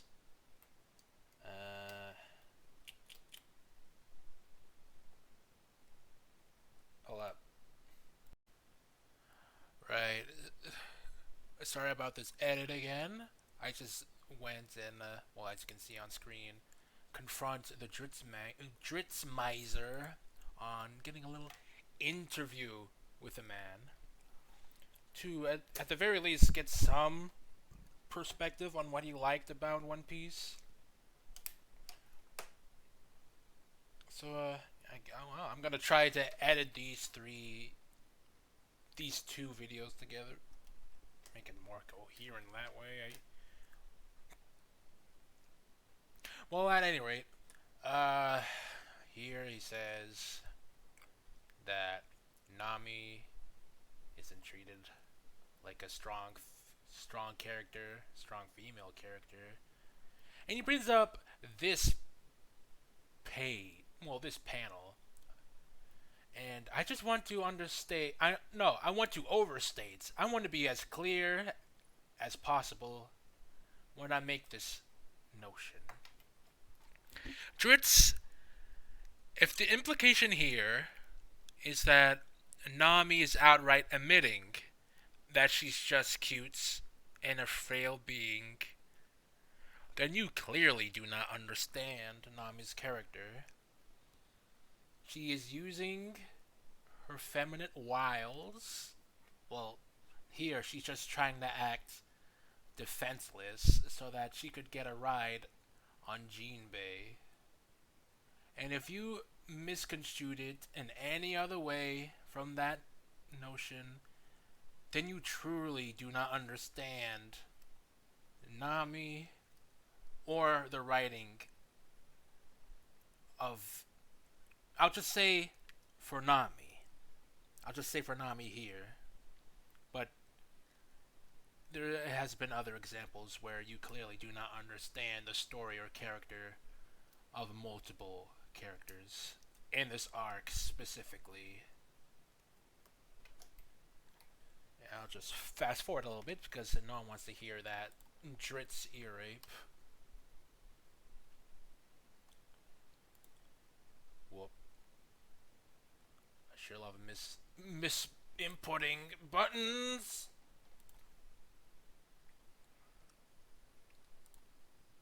How lovely.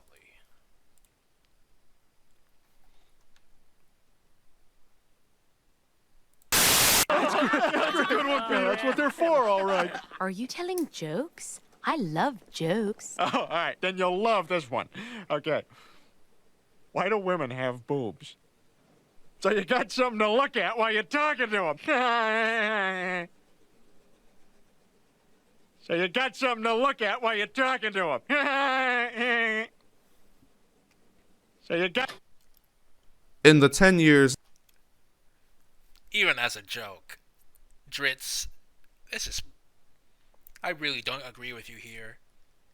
And I don't like that you made this joke on Oda, because he is really trying, and for the most part succeeding in making them strong characters.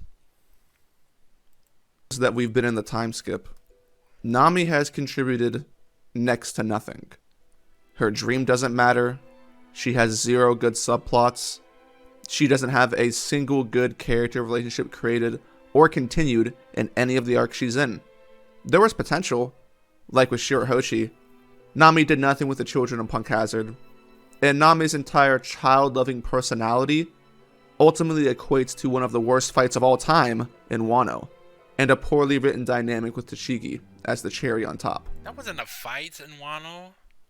I mean, I could explain my opinions on the other stuff, but this is a new opinion that Dritz brought up, so I'll comment on that. That wasn't a fight. That was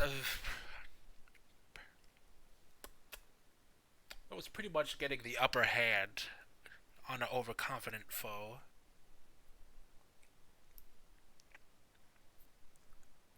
Because they were definitely not fighting. Because no way was Nami ever gonna handle OT in an actual proper fight. An actual or proper fight. Because she was running away for the most part.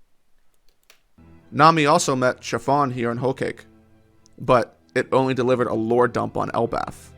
There was nothing character-oriented with Nami. Nami has 2 poorly written power-ups that have horrific payoffs.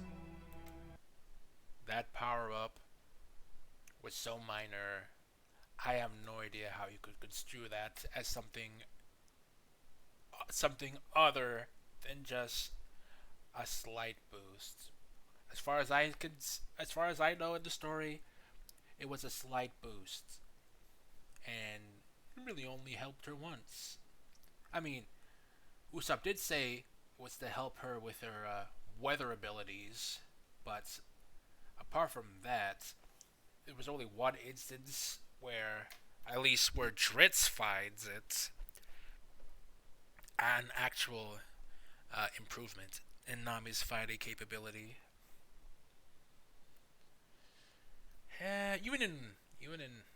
Even on Zoe, when it was introduced, it was shown to have a bigger cloud. It was shown to have a bigger cloud. I think Nami said something about it having a bigger thundercloud. So yeah, there's that. Maybe she didn't say it in Wano. I mean, in Zoe, and it only happened in the anime. I'm a little exhausted and looking this stuff up. Nami didn't even know basic information about navigating in the New World despite studying for 2 years. Her training... The weather, not navigation. 2 different things. Well, not completely different. They're somewhat similar, but Nami was specifically understanding climates and the weather, not anything regarding to actual navigation. was pointless. Oda made a game out of setting Nami up to overcome obstacles only for her to fail. Nami's entire legacy in the time skip is the amount of time she's used for fan service and the select few scenes people say are good. Like when she forgives Jinbei, which is in fact a good scene. Other times she's praised are the 2 times when she says Luffy will be the Pirate King. Once in the Seducing Woods and then once again in Wano. But neither of these scenes are actually good. They are cliches that worked in the past that Oda doesn't understand how they work. And he's under the false pretense that if you just throw generic words on screen without backing it up with writing, that it will automatically translate to quality. People are also... Since you don't explain what you just said there, you do not understand what generic means, and you do not know what Nami was going through because you did not read the story. Okay, how do they work then? He won't explain it, so why should I try to understand what he's trying to say. Also under the false pretense that it will automatically Especially since throw he used, generic words on detail screen incorrectly. without backing it up with writing, that it will automatically translate to quality. People are also under the false pretense that Nami was good here in Whole Cake. She certainly showed a lot of potential. She was definitely good. You just do not like what she did. She was good. You yourself do not like what she did. Let's make that clear. You did not like what she did, and somehow that's bad. But Oda completely fucked it up and made Nami the one who was in the wrong for defending Luffy. She is an amalgamation of lost potential and fan service. That is the former heroine of One Piece. And if that's what Nami is... Nami is no hero. I wouldn't say any of the Straw Hats are heroes, but... it's just a detail I want to point out in that sentence. The former heroine of One Piece. And if that's what Nami is, then I consider her a dead character. She is no longer one of the emotional anchors of the story. The girl, where when push came to shove, she'd rise to the occasion. Like most of the Straw Hats, she's just a dead... Wait. She still does the rise to the occasion thing. But he doesn't know that because he doesn't read the story. Like in Wano versus Ulti and Cracker and Miss Doublefinger. Oh, well, in the post time skip. So, let's see here. She did receive, she did get the pamphlets. What was it called again? The petition. The petition. What's it called again? Not Marineford. The Marie Joie petitions. Reverie petitions. Yeah, the Reverie petitions. That's what I'm looking for. So it's not like she didn't do anything then. She also gets to show up for new clam attack there. You didn't seem to have any issues with her using her clam attack there for its intended purpose.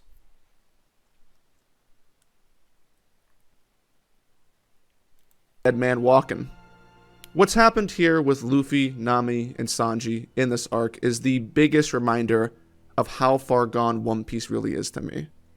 It reminded me that nothing is sacred. Anyone and anything can get it. And that's a sad reality. We'll obviously talk more about Nami's role in Wano, but there's no more appropriate place to put something like this. For those that aren't interested, go ahead and skip to the next topic. I'm just going to include a little tribute here to Nami to remind people of what used to be. Because what shit used to be like isn't what it's like right now. I thought everyone was implying that it was just a bunch of clips splicing between the Nami section, but whatever. This is slightly better. Because he gets to stuff. I'm going to run this down and how she is still doing this stuff. At least try to say that stuff here is still being done in the post-time skip. Maybe I shouldn't. This is a clip. Whatever, let's see what happens. Okay, you just showed Nami getting excited over a map. What? What was that supposed to say? That she likes navigation or map making? Well, she likes map making. Nami, she likes map making. 私の航海術で世界中の海を旅するの。そして自分の目で見た世界地図を作るんだ。じゃあ初めて描いたこの島の地図は夢の一歩ね。世界地図か。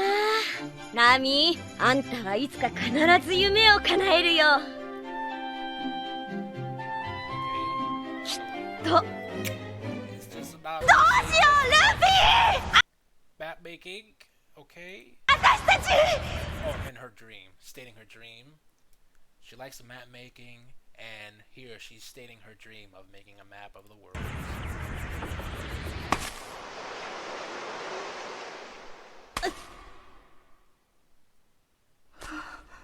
ガタガタ騒ぐな。だってでも未来の海賊王の仲間がよ。情けねえ面すんじゃねえ。あんた Damn, isn't that kind of disrespectful? Having Luffy talk down to his crewmates, saying not to be worried for him. I can construe what was being said there, Dritz, because apparently Nami getting put into her place is fine here. Whatever. I really don't want to try emulating Dritz's incompetence, but Jesus, I don't know what you're trying to say here, Dritz. Nami was just looking out for her captain, like always. He does realize that these clips have no context other than what was shown. Oh, wait, what do you mean, does he realize? Of course he doesn't realize. He's just showing clips of Nami. This is the best I could say. They're just clips of Nami. You have to find the context. There's no context here. ふざけてんじゃないわよ。こんな大事な時にあんたがグズグズしてる間にロビーが連れてかれちゃったじゃない。ロビーは私たちのために死ぬつもりなのよ。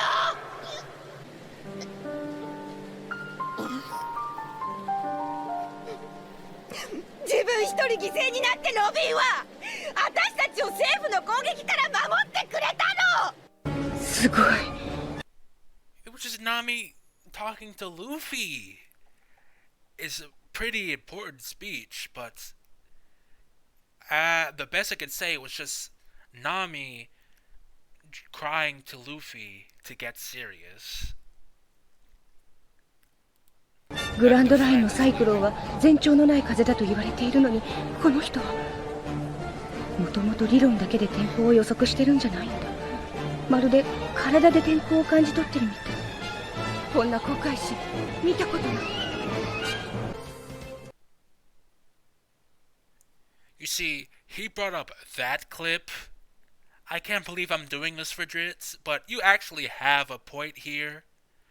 If you just use that clip and its context while also showing the parts where the Sunny crew being chased by Big Mom was about to crash into that giant wave and Nami hesitating, basically saying that the crew is dead.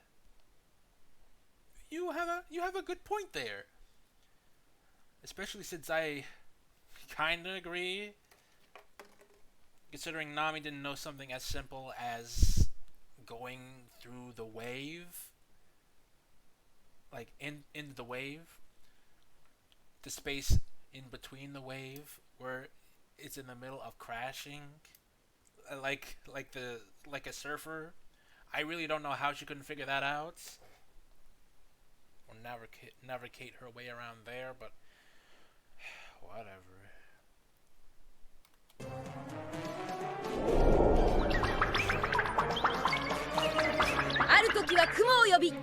Show what Nami do. Wow, I really don't know how to speak. Shows what Nami does best and make a thundercloud and kill people with it. Apparently, it's an issue with her doing that against Cracker using weather, but hey, it's not my fault I don't like One Piece anymore for no good reason other than he thinks it's bad. Oh, no, not that he thinks it's bad. He thinks points are either not good, which they are, like he overanalyzes points, or he doesn't understand them.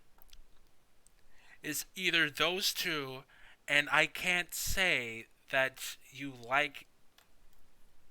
you actually like One Piece if you have such a hard time understanding the story. At the very least, he likes it for shallow reasons.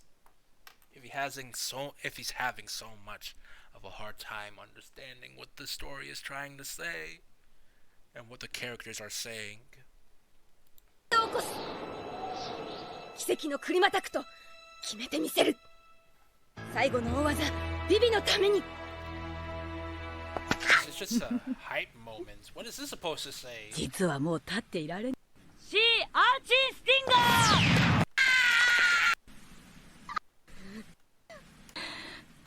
へのエースを失って私はそれを知りもしなかった。ルフィ。 What context am I supposed to get for these? We get stuff like this in the post-time skip. Crying about Luffy. Crying about Luffy.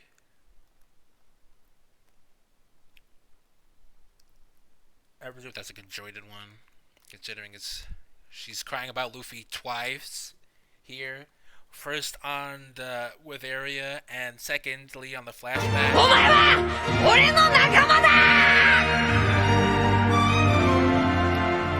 Look, Dritz, I don't know how you don't see this, but this looks pretty pathetic for Nami, crying over a man. I don't know how he doesn't realize that these clips have... Well, I wonder if he's trying to say anything with these clips, but if he is, then... Without any context, these just look like it looks like Nami is crying over some man.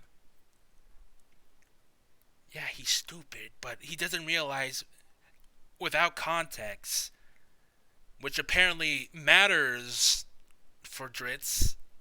Or does it matter? Since, he doesn't go into context about most of his points, but here, he doesn't have to go into context about these clips.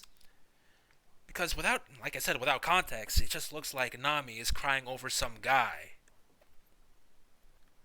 Which is kind of pretty much antithetical to what point Dritz was trying to make with this part of the video. Oh, and big fight moments. Big hype fight moments. Defeating some lady.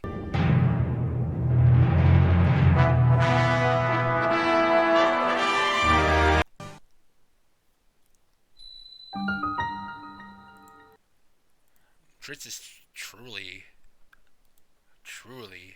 incompetent. I really want to get this man in a conversation. I really want to know what type of stuff this guy... Man, I shouldn't really be doing that.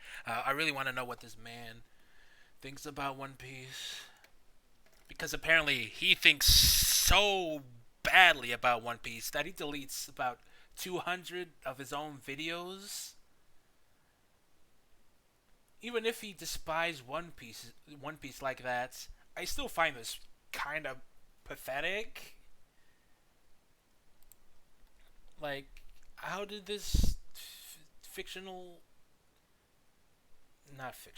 how did this story hurt him so much that he would delete years upon years of content?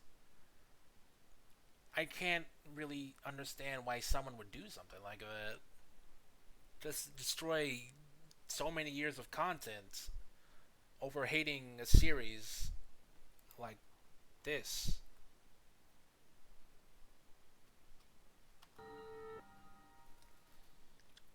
Pedro and Carrot are the tag-alongs from Zoe to help out in this arc.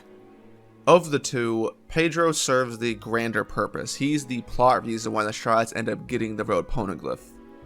And I have to say, for about 95% of his screen time, Pedro is good. He's chill, he's competent, he doesn't have any over-the-top gags, he had an interesting history. So, like I thought, he doesn't like gags. God damn. Doesn't that show some sort of bias, Dritz?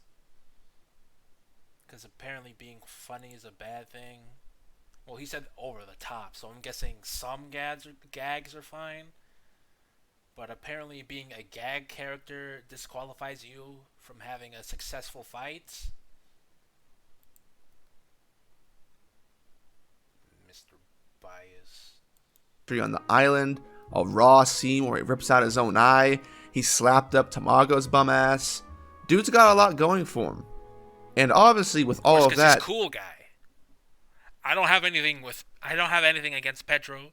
I kind of like Pedro, but of course he likes Pedro because he's a cool guy. Pedro is the more engaging character, although I would argue as of Whole Cake, that was all by design. For the first half of the arc, Carrot mostly runs around helping out here and there where she can. She saves Nami from Rudolph, has a few moments where her inexperience shines through, and then she plays sidekick the Chopper. Not bad, not great, but not bad. He's a great dog. She's kind of like... She's kind of... Chopper in the situation is like Usopp, and Carrot in the situation is like Chopper for like the earlier times. I don't know. Well, at least he didn't call it bad, but it was been pretty, very nice. Been pretty nice stuff. Now I don't really have issues with him not being all up and up with the Nami Chopper stuff. I mean, Carrot Chopper stuff is fine, but at least he didn't call it bad or like a waste of time. But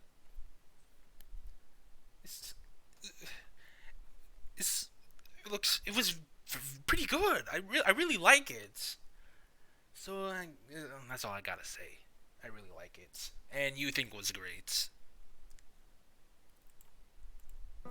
Things get awkward when we get to the portion of the arc that we all associate with Pedro and Carrot, and that's Pedro's death and what happens after it. This will be yet another instance showing the importance of execution and how it's often more important than the idea of something.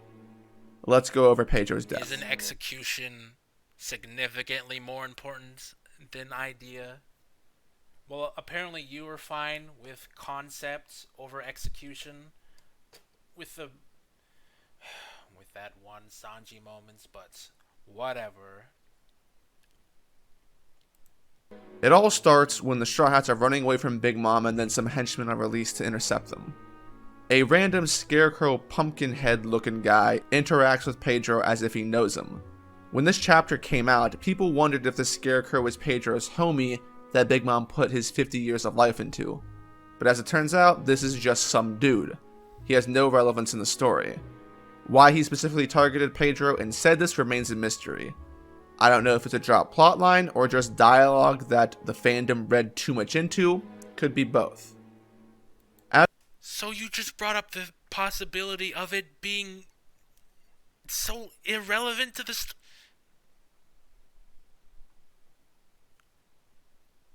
As the Sunny comes into sight and Luffy is messing with Katakuri, Pedro starts talking to Carrot about how the Straw Hats are the people. The reason why he said that is because Pedro is a known figure, being one of the few people that actually got away from Big Mom alive.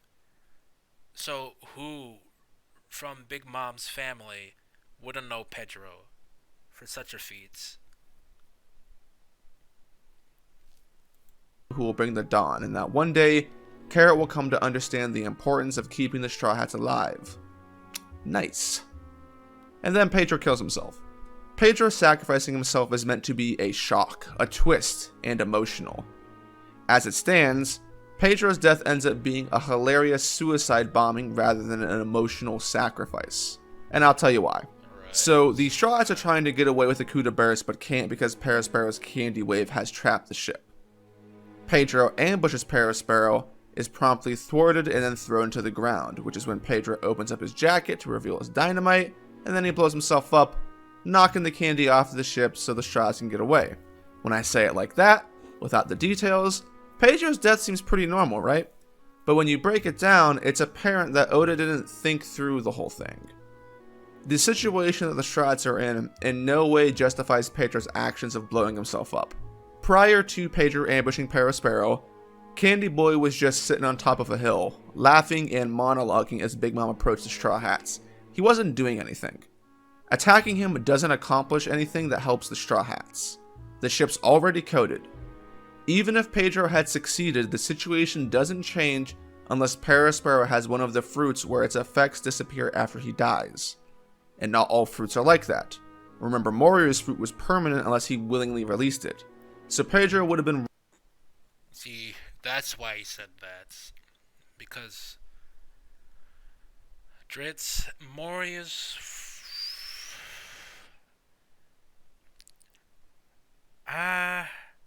he got confused in the story because of Moria's fruit. Well, Moria himself said he has to willingly relieve people of their shadows.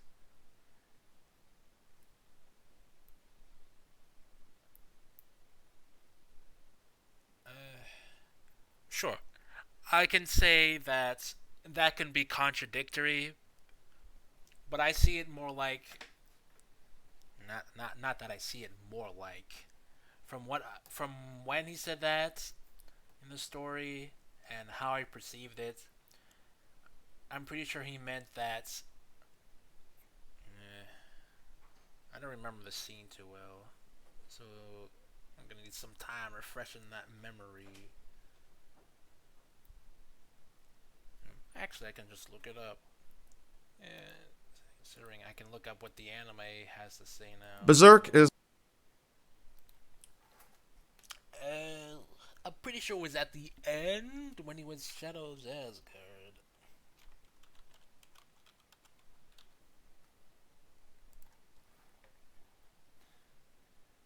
Shadows Asgard.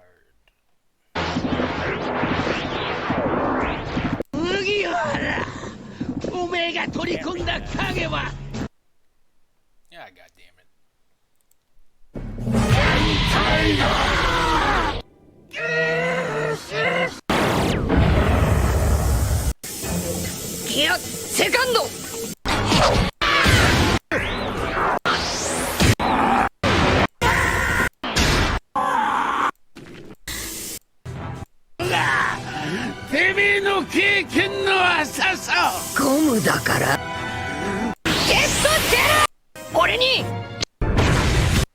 Oh, whatever. Well, he was confused because Moria said he has to willingly give up the possession for it to work. I find it counterintuitive. Not counterintuitive. The word I'm looking for is kind of dumb because every other devil fruit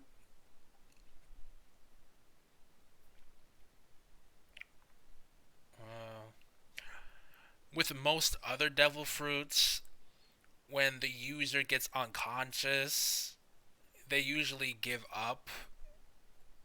Not give up. They usually... I can't really think of any other place.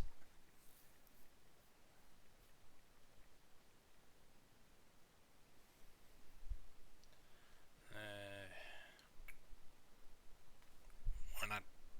Well, actually, with even with Moria, when he was left unconscious, the shadows went back to their original owners. So I can use that example. I'm trying to find another one. You know.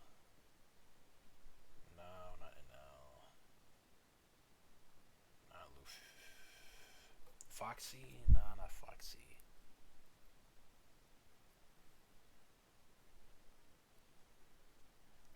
Well, what I'm trying to say is, if you make a Devil Fruit user unconscious, their Devil Fruit deactivates. Maybe that's not true, but when Moria passed out, his shadows, the shadows in him went to the original owners. So I, even if it's not true, that kind of contradicts what that notion. So I'm kind of stumped here. I guess I don't really have anything to say.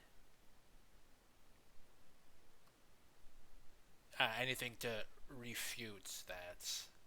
Even if Pedro had succeeded, the situation doesn't change unless Perospero has one of the fruits where its effects disappear after he dies. And not all fruits are like that. Remember, Moria's fruit was permanent unless he willingly released it. So even though he didn't willingly release it when he passed out from the jet shell. Pedro would have been rolling the dice if he was attacking Perospero with the intent to kill, assuming his powers would disappear. Instead of running behind Perospero, Pedro could have accomplished a lot more by throwing a stick or multiple sticks of dynamite in the air so the explosion would knock the ship free. And to be honest with you, the force generated by a coup de burst should probably knock the ship free from Candy anyway. But the point here... Now you're getting into technicalities here. Look, if Pedro even tried that... Well, for starters, the effective blast wouldn't cause enough of a smoke screen, or even, what's the word? A shockwave. Yeah, a smoke screen and a shockwave for them to set up the coup de bursts. It is not just candy. Well, it is candy, but it's a lot of candy. And I don't think a lot of candy is just gonna go away by one stick of dynamite.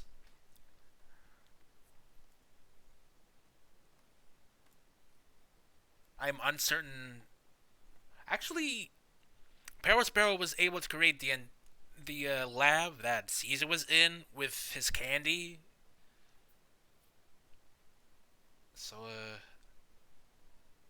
Yeah, I suppose a lot strong candy.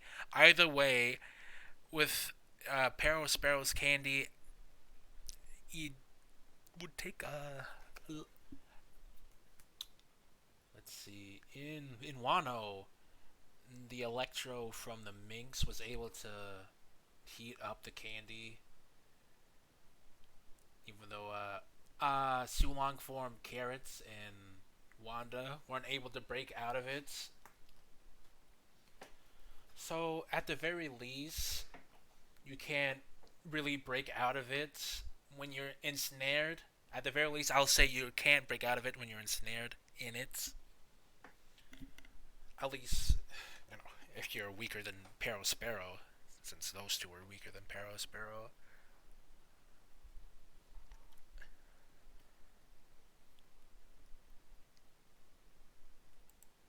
So, yeah. Pedro wouldn't have enough time to really place the dynamite down, so where the candy can, release them from the candy. Because apparently it's just as easy as just throwing dynamite in the air and hoping, and the candy just explodes himself. Why did he just say throw in the air instead of meticulously placing the dynamite? Because you can't just throw dynamite in the air. That's not really safe. Especially how short of a fuse it was, and especially that they were tied together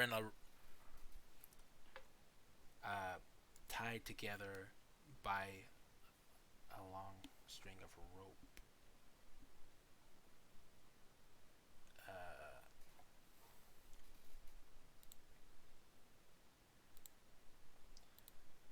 I'm guessing you have a point in bringing this up.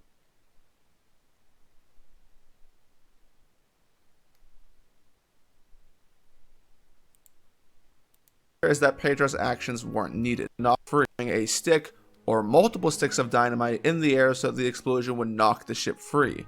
And to be honest with you, the force generated by a coup de burst should probably knock the ship free from Candy anyway. But the point here is that... Right. You bring that up, but you said it probably should. If you're not certain, then why did you bring that up? Because this is kind of your only issue with Pedro. So I were to think that you were confident enough to have these arguments be cemented in enough fact for it to be a real downside to Pedro's character and story, but whatever. It took a Gear third punch? Really? It took a punch from Gear 3? Yeah, I remember that. Yeah, I remember that.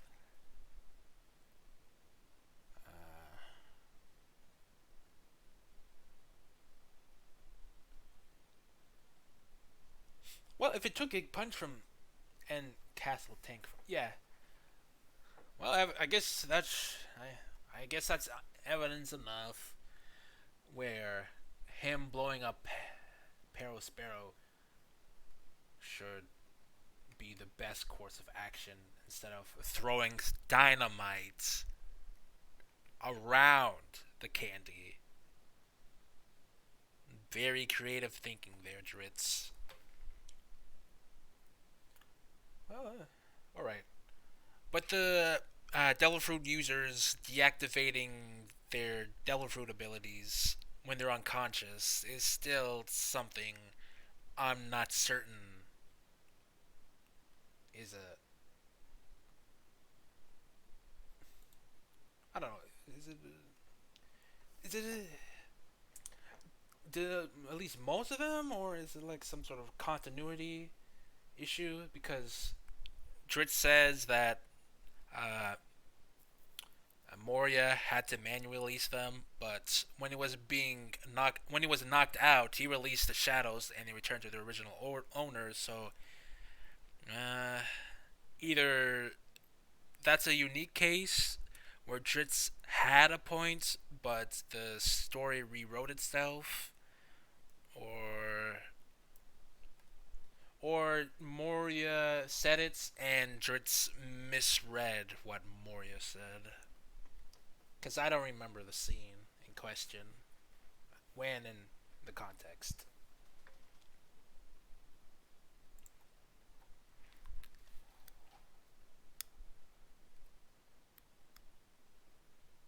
I mean, that is what was shown, but I'm referring to Moria himself. Well, actually, I'm referring to Moria when he said that he had to manually release them, and I'm referring to if there was other characters that had to manually release something. The wording here is a little weird since paramecias come in all shapes of sizes, like with the jacket fruits. I mean, if the user of the jacket fruit gets dumped in the water while someone's wearing them, do they just pop out of the person and then form into their original? Yeah, that's an interesting mental image.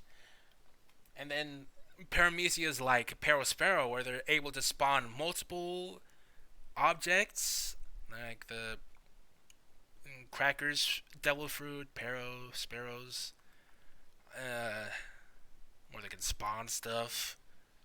And then something like the Foxy's fruits, where they get slowed down for 30 seconds. But if Foxy gets a concussion, does the effects wear off quicker? And then something like Smoothie's devil fruits, where let's say if someone's in the middle of getting wrung out, if Smoothie just somehow gets a heart attack and then dies in the middle of that, do they regain their lost essences or whatever it pours out of their body?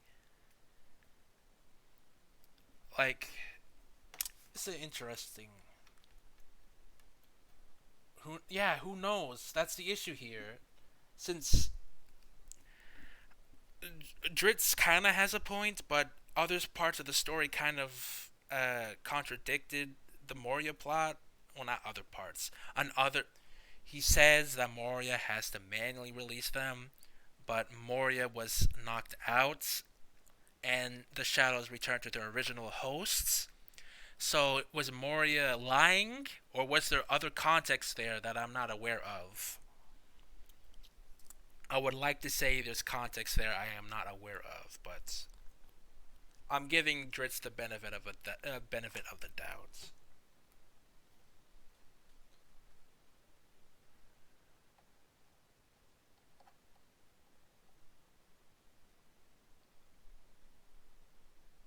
Never beaten until then? About that?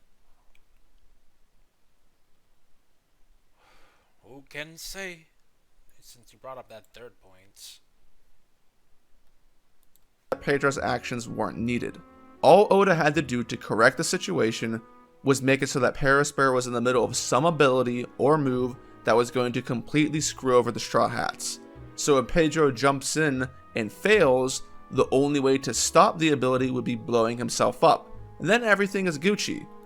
Why would they need that caveat? Why not just make it that his devil fruit will turn off when he gets concussed or dies?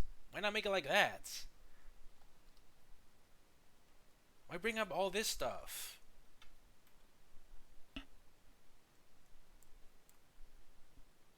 Is that Pedro's actions weren't needed. All Oda had to do to correct the situation was make it so that Perospero was in the middle of some ability or move that was going to completely screw over the Straw Hats.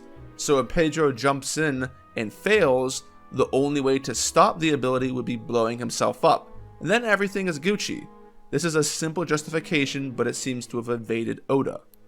Yeah, I think he's just explaining what happened.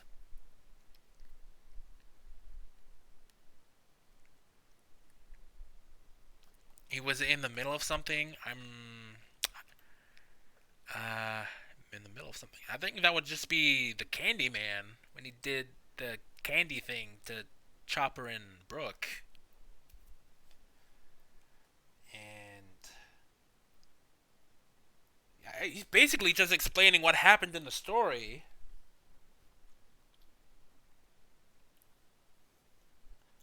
That's pretty interesting how Dritz pretty much just said what happened in the story.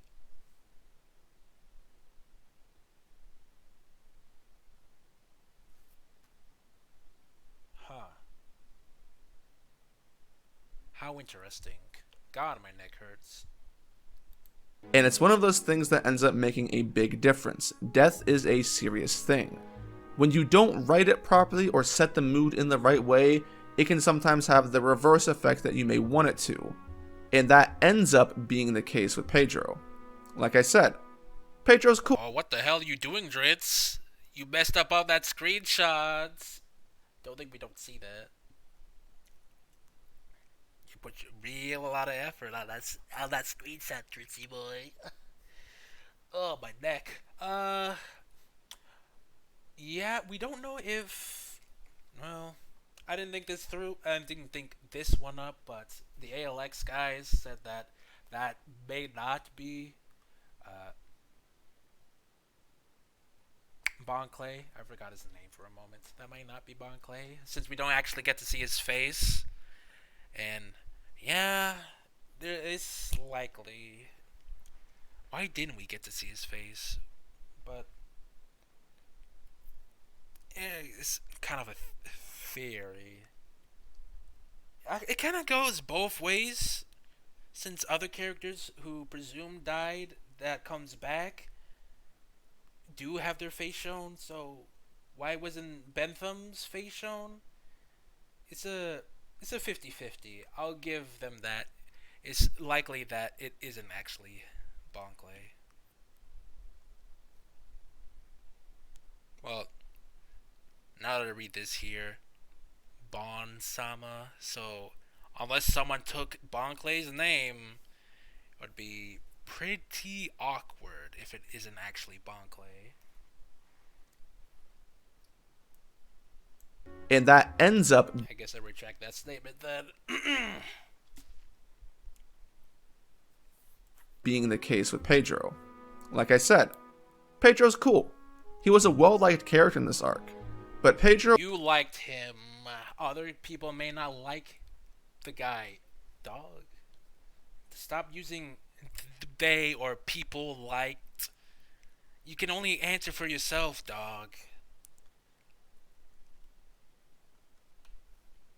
Like I said, Pedro's cool. He was a well-liked character in this arc. But Pedro went from a well-liked character to a complete meme within the community when he died. I can't tell you how many people fell off hard from Pedro after this and how many jokes were made at his expense. When Luffy randomly says his name in Wano while fighting Kaido, we all laughed. So no, Why? Pedro's death doesn't land well within the story. He literally saved 5 Straw Hats. And, well, I say 5 Straw Hats, but Carrot yet to be announced. I'm putting that out there for Mr. I forgot his name. DA. I'm pointing at the screen when I said you, but whatever. Why do people find Pedro a joke? Question mark? You just showed an image of this.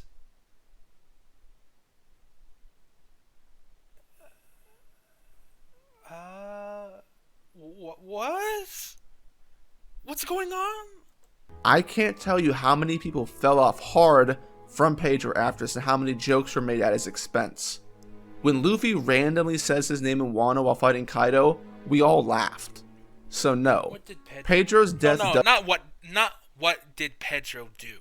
What did people think of Pedro that makes you not like him as much?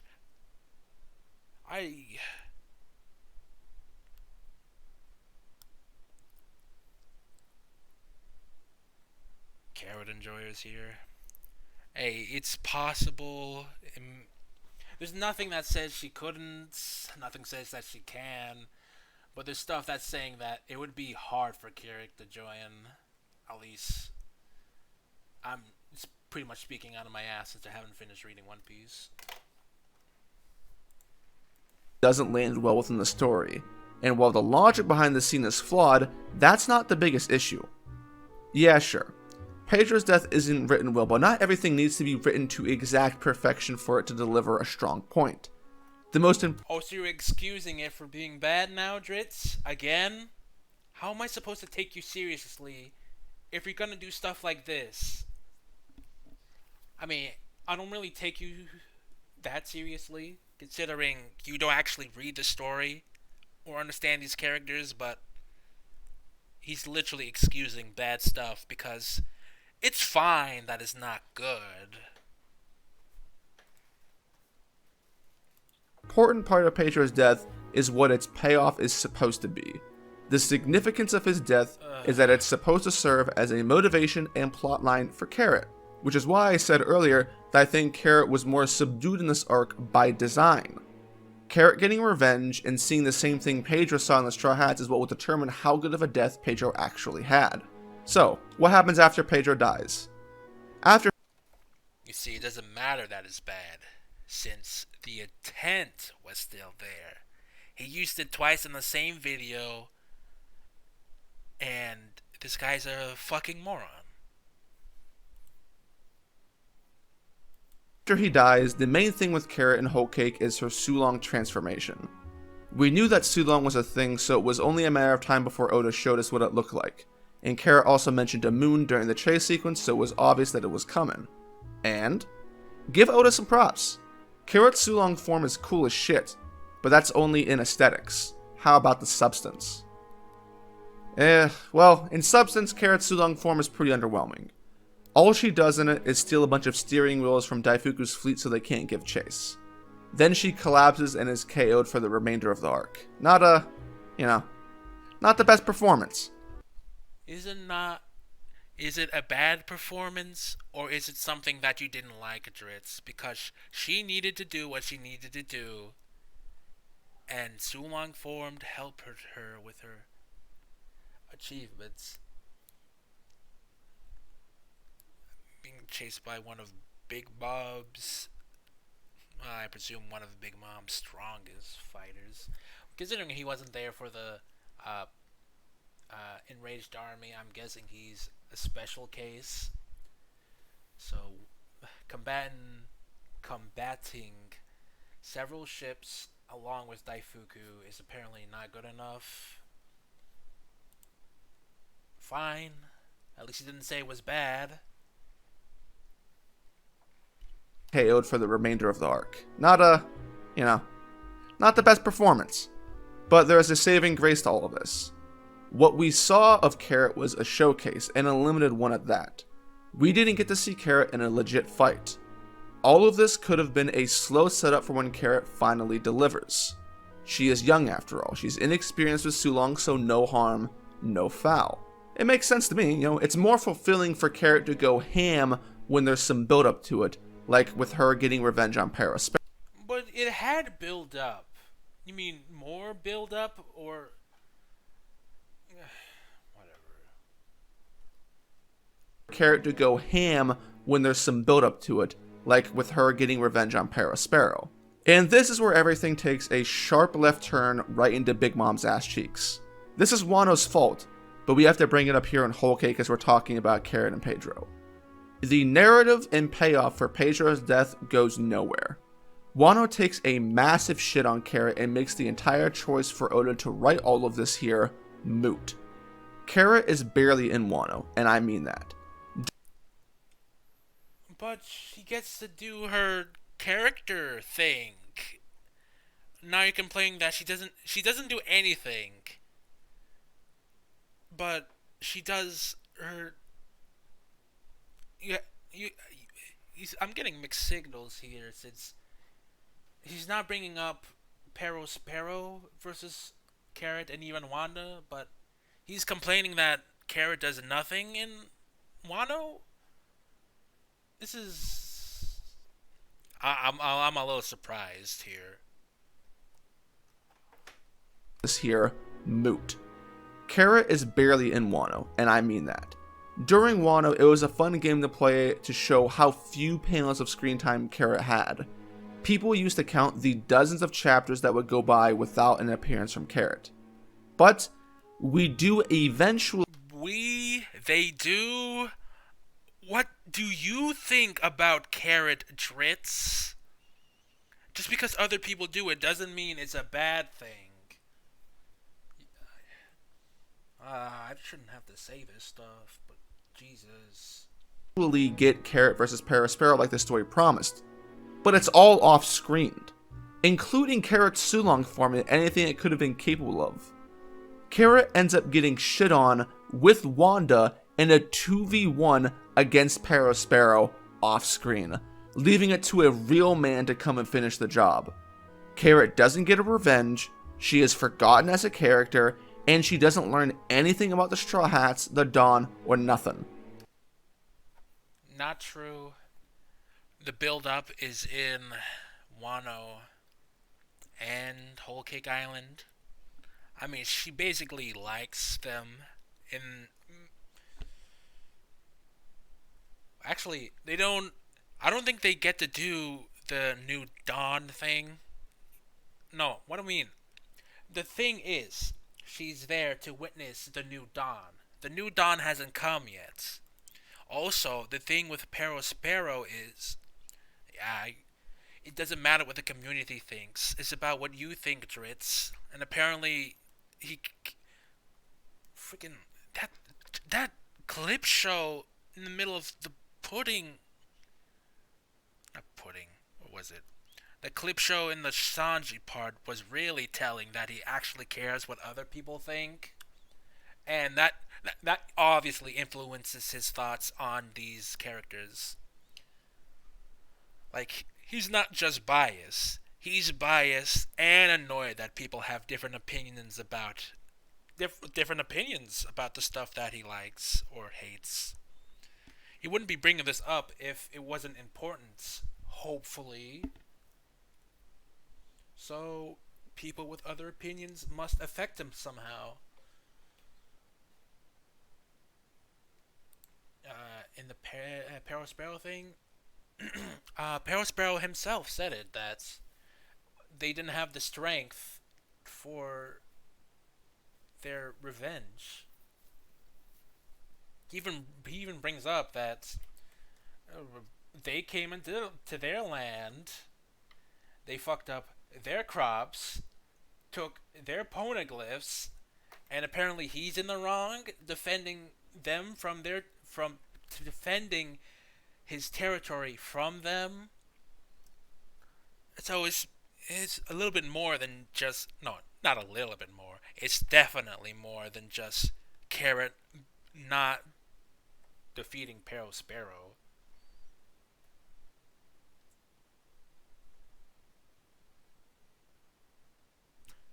Like, I was watching. I don't know where else to put this, but I'll put this here. I was watching the anime of One Piece. And if we get to the rest of the Red Scabbers, meet up with Fukuruku Juro and damn, I can't believe I forgot his name, but I remember Fukuruku Juro and not Raizo. They meet up with not Odin. They meet up with damn it! How did I forget his name? They meet up with. Oh man, this sucks. How am I supposed to be a commentator when I keep forgetting names like this? Not Raizo. Orochi. They meet up with Orochi. The rest of the Red Scabbers meet up with Orochi and Fukuruku Juro. They have a little. They do their little fights like they did in the manga, but they extended it, and well, it wasn't actually a fight. It was basically the four of them. Actually, three of them. I think it was three of them. Take care of most of Orochi's heads. The panel was three of them took care of Orochi's heads, and then they made a mad dash out of the area. And Raizo was there to take care of Fukuruku Juro. Now, I don't like what they added. Actually, I don't like that they added anything at all from that scene. Well, currently, I don't like that they added stuff from that scene, but it could change. Maybe it would be a little cathartic, I guess, having the Red Scabbers take care of Orochi's head. At least some sort of, this is for Odin type of spiel. But what I really don't like is the scene where Orochi sees Kinemon's face, and then Orochi says something about Kinemon thinking it was his fault, Orochi's fault, that Wano became this way. I find this pretty bad, considering it's kind of Wano's fault that this happened. Having the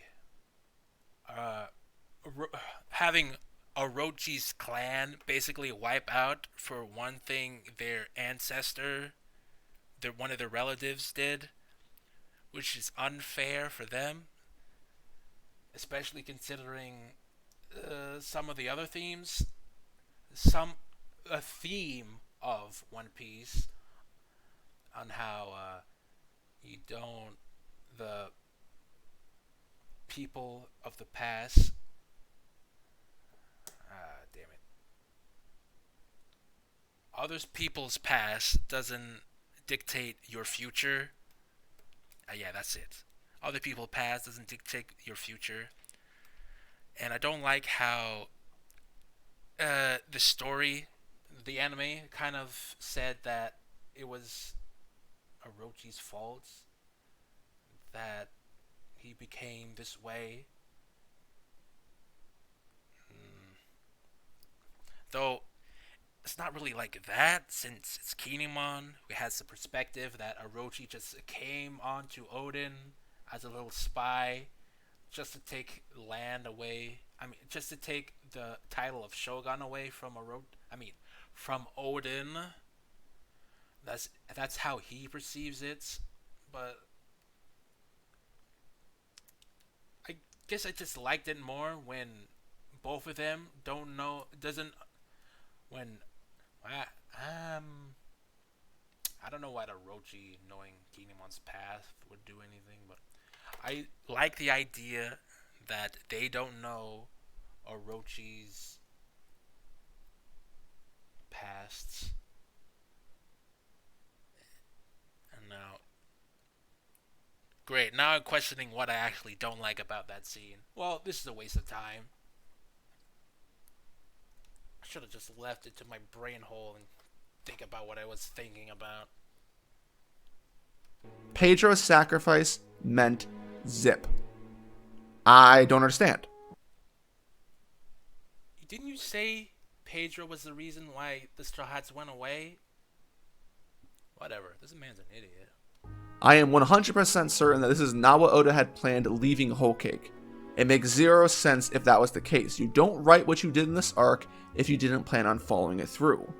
This Wano issue completely destroys what was a memorable moment in Whole Cake Island. Pero Sparrow himself said they didn't have enough strength to succeed on their vengeance, and how this vengeance was pretty petty considering they were the offenders in trampling on it saved the crew, trampling on their land, and they were being the offenders in Pero Sparrow's eyes, which they pretty much were. So when we talk about Pedro's death, the only thing you could bring up about it is how it meant nothing and how the writing was kind of funny. The emotion is all gone. I'm pretty sure Dritz didn't realize that he said that Pero Sparrow saved the crew. That's why he's saying this stuff, because this goes against what he just said like 2 minutes ago. I don't know how you or anyone can look back on Pedro and Kara in general and think that they haven't been ruined by Oda's decision making. You did not read the story. What? Since we've talked about Pedro, it's only right that we talk about the other member of the Will of P.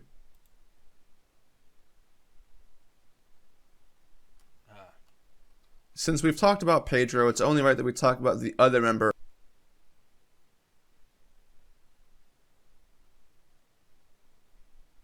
Fair enough. But I highly doubt Pedro is alive. Why would Oda do that?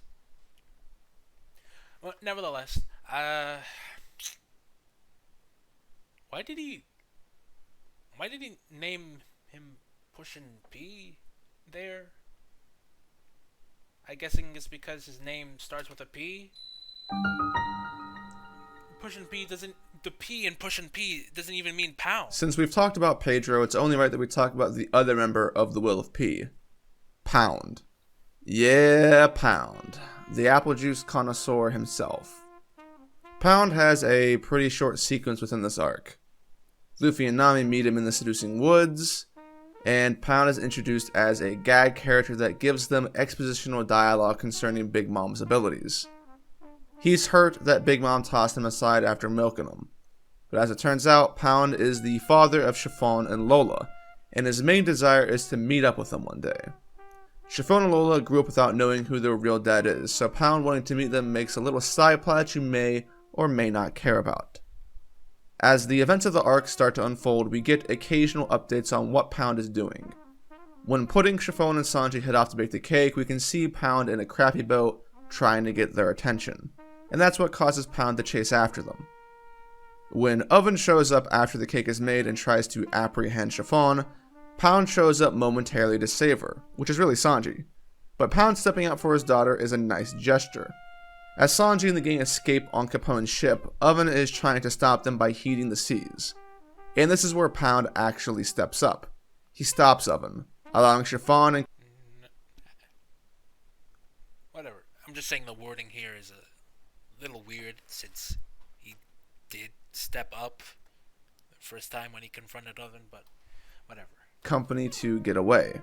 Then, some drama occurs. Pez, who is looking back at the harbor, sees Pound, and as they are sailing away, Pound waves by to Pez and gives a great farewell speech. He was never there for Lola and Chiffon while they were growing up, and he says he's sorry he wasn't able to help. But he's glad that they're happy. Hey, is this conflict with the cake? No fucking shit, this moron brought up something that actually happens. Oh wait, but he didn't say it was conflict with the cake, so it doesn't matter. I don't like this guy.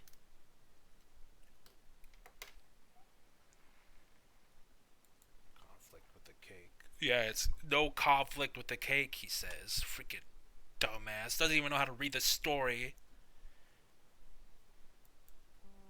Oven is seen in the background preparing to behead Pound, and Pound's aware of his situation and is completely accepting of his death. He's not fighting back. You can see him even fixing his tie in order to pretty himself up for death. This writing, by itself, was a shocking aspect that lots of people were pleasantly surprised with when the chapter dropped. 99% of people assumed that Pound was dead. As Chiffon is sailing away, there is a panel of a bloody blade, and people thought that Oda wasn't going to show the beheading and then that fans could easily imagine what had happened. Alongside Pedro's death at the time, this gave people a sense of stakes and consequences of the arc that wasn't like most other One Piece arcs. Pound has a genuinely great moment, and it seemed like an appropriate sad send-off. Ironically, I was adamant that Pound was alive. It's not ironic. You just pull a number out of your ass and was like, hey, he's alive. A few chapters later, see, I was alive. You see me big braining it up like the big Dritz, old Dritz. Big Dritz the drag down. Big Emperor Dritzington? Dritz the drag down, but his Twitter, it's whatever. Big old Dritz balls hanging around with his intellect, outmatching 99% of the community. Freaking pompous jigaboo. Wait, he's not black. Also, that was racist. Yeah, whatever. I used to argue with people about it in Brago streams day and night. I didn't argue this position based on what I wanted to happen, I simply argued by what Oda wrote.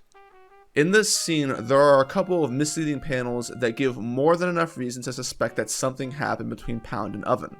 1. After Pound gives his farewell speech, Chiffon, who is sailing away on the ship, looks back at the harbor and she says, "Huh?" If Pound had died, Chiffon's reaction to seeing someone's head fly off wouldn't be a nonchalant and confused "huh." It would have been one of shock. And second, it's not clear if the blade shown is the glaive that Oven used. It looks like it could be an ordinary sword. For the rest of the arc, this scene is never double back on either. No character mentions the result. What type of association was that? I don't... Whatever. I just find that dumb because the story really didn't show anything about Oven killing Pound, just that he had a bloody axe. So I bet you can presume it hit someone. Axe, spear, whatever. Result of what happened, not even Oven. But once again, we receive our answer to this in a goddamn cover story. Capone's cover story. A 36 some odd edition cover story, I might add.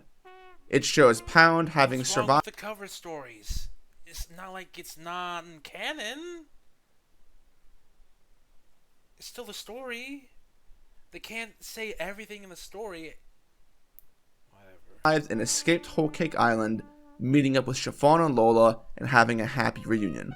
This cover story is very similar to what I talked about with Bon Clay and Punkazid when we found out he was alive in a cover story.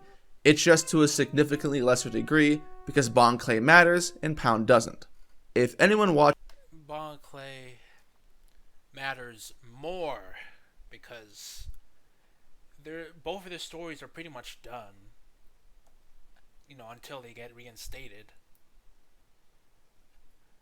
Because it's not like Pound didn't do anything for the story. I don't like this disrespect against Pound. Pound was pretty useful in that one scene. Well, twice, actually. Distracted Oven and Distracted Oven again. Watching this is anime only, or missed the Capone cover story, you wouldn't know that Pound's alive. He saved... Oh yeah, I forgot about that. He saved Nami from Brule. Yeah, I even read that moment when I was trying to do my homework.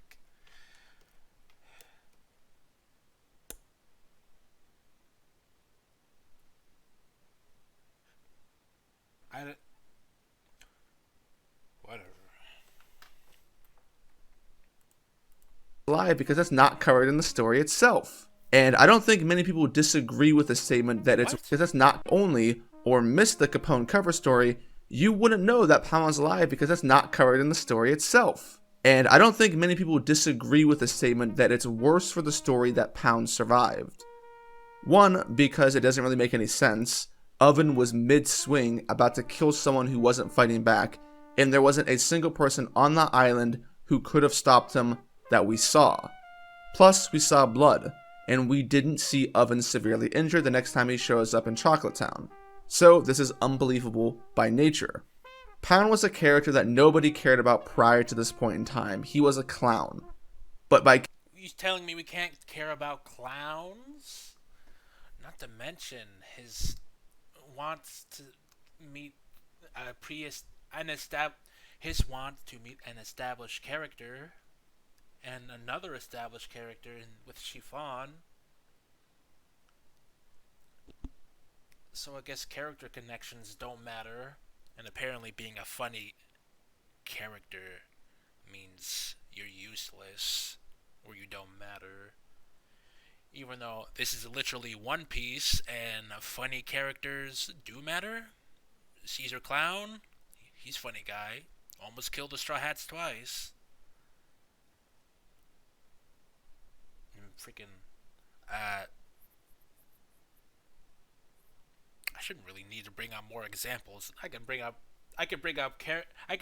character names at random, and half of them would fall under this funny, quote-unquote, gag character archetype that Dritz seems to hate so much on. This is clearly him being biased and not understanding how characters can be more than just one trait. Giving him a moment before using him for the greater good of the story, it allowed Pound to have a shining moment in the arc. In similar fashion, before he'd been saying the stuff when the cake was being made. He was pounding on the door. Chiffon was making the cake, saying, "Where's Chiffon?" He wants to see Chiffon, unless that was in the manga. In which case, he did say he wanted to meet Lola and Chiffon other times in the Whispering Woods. Not the Whispering Woods. The woods. Whatever it's called. Passion to how Senior Pink had a shining moment with his flashback in Dressrosa. It's a memory that you can talk about looking back at the arc, where you are happy with how Oda made a seemingly pointless character good. Pound surviving takes away the tone. Well, we obviously know Dritz doesn't care about the story, so I won't touch too much about this slander, but Dritz, can a character stand on their own, making them good? Apparently not, since funny guy bad. So, funny guy bad. Tone. It takes away the surprise that Oda was going for with his death speech.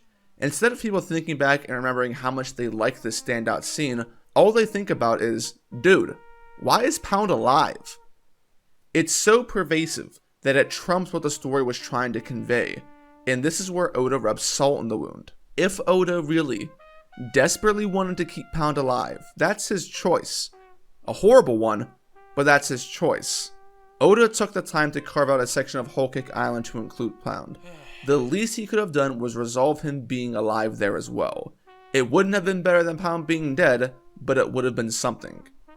If Pound was supposed to be alive, especially under these hard-to-believe circumstances, then the audience needs an explanation and they deserve to see it.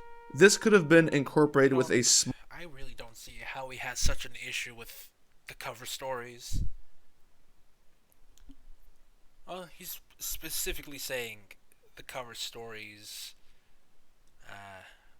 Okay, even then, that's kind of not true.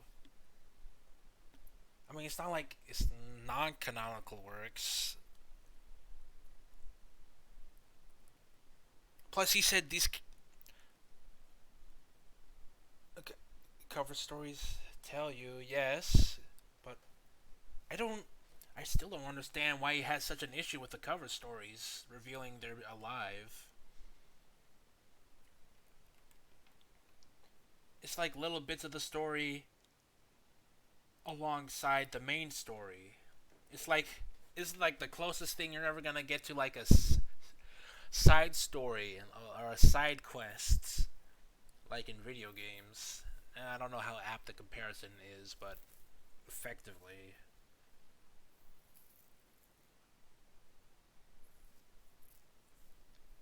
Hey, random cut from something to say, hey, I live. Well, he doesn't really say how these things should be implemented to the story, just that they should be implemented in the main story. Specifically character revives. I don't know why character revives specifically need to be implemented in the story. But if just them. Small Capone section after they deliver the scene under these hard-to-believe circumstances, then the audience needs an explanation and they deserve to see it. This could have been incorporated with a small Capone section after they delivered the cake to Big Mom and started sailing away. Pound could have met back up with Chiffon then and revealed his identity. This all ends up being incredibly lazy writing that has more negative connotations than what you would think. In an arc full of fakeouts where Oda continually plays the gotcha game, the eventual ruination of both Pedro and Pound's death. How? He just said. Want me to play it again? I don't think you heard him. And started sailing away. Then the audience needs an explanation and they deserve to see it. This could have been incorporated with a small Capone section after they delivered the cake to Big Mom and started sailing away. Pound could have met back up with Chiffon then and revealed his identity. This all ends up directly after they deliver the cake to their pre-disclosed location.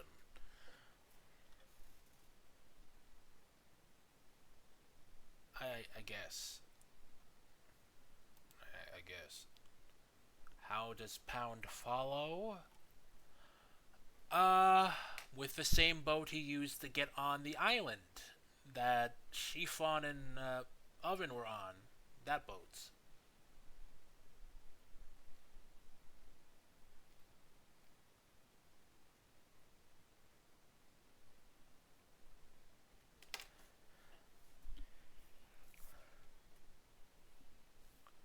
Now, the issue here is the time between them delivering the cake and Chiffon leaving from that area was pretty quick.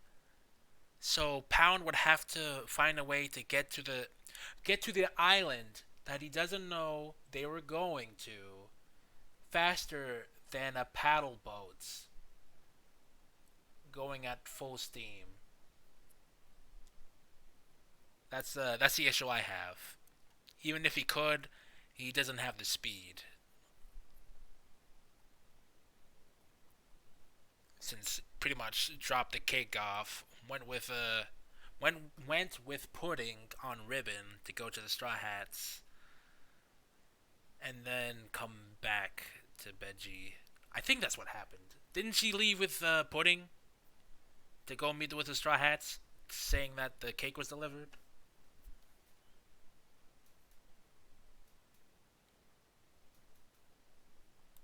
being incredibly lazy writing that has more negative connotations than what you would think. In an arc full of fakeouts where Oda continually plays the gotcha game, the eventual ruination of both Pedro and Pound's death only serves to reveal how bad the writing and structure of this arc really is. Pound being alive is flawed from numerous directions. No matter what the outcome would have been, other than death, this was going to turn out bad. Just like how it didn't matter that Pell is alive in Alabasta, the nature of Pell being alive after the links Oda went through to make a sacrifice feel good completely ruined the moment. No one debates Pell being alive being bad. And no one should debate Pound being alive being bad either. It's pretty straightforward. I don't see why you should say no one should. But yeah, it is pretty bad. Interesting how Big Mom gets the third shortest segment. Well, of course she gets the third shortest segment. She's one of the best characters. Like, come on, how do you ruin one of the better characters in the arc?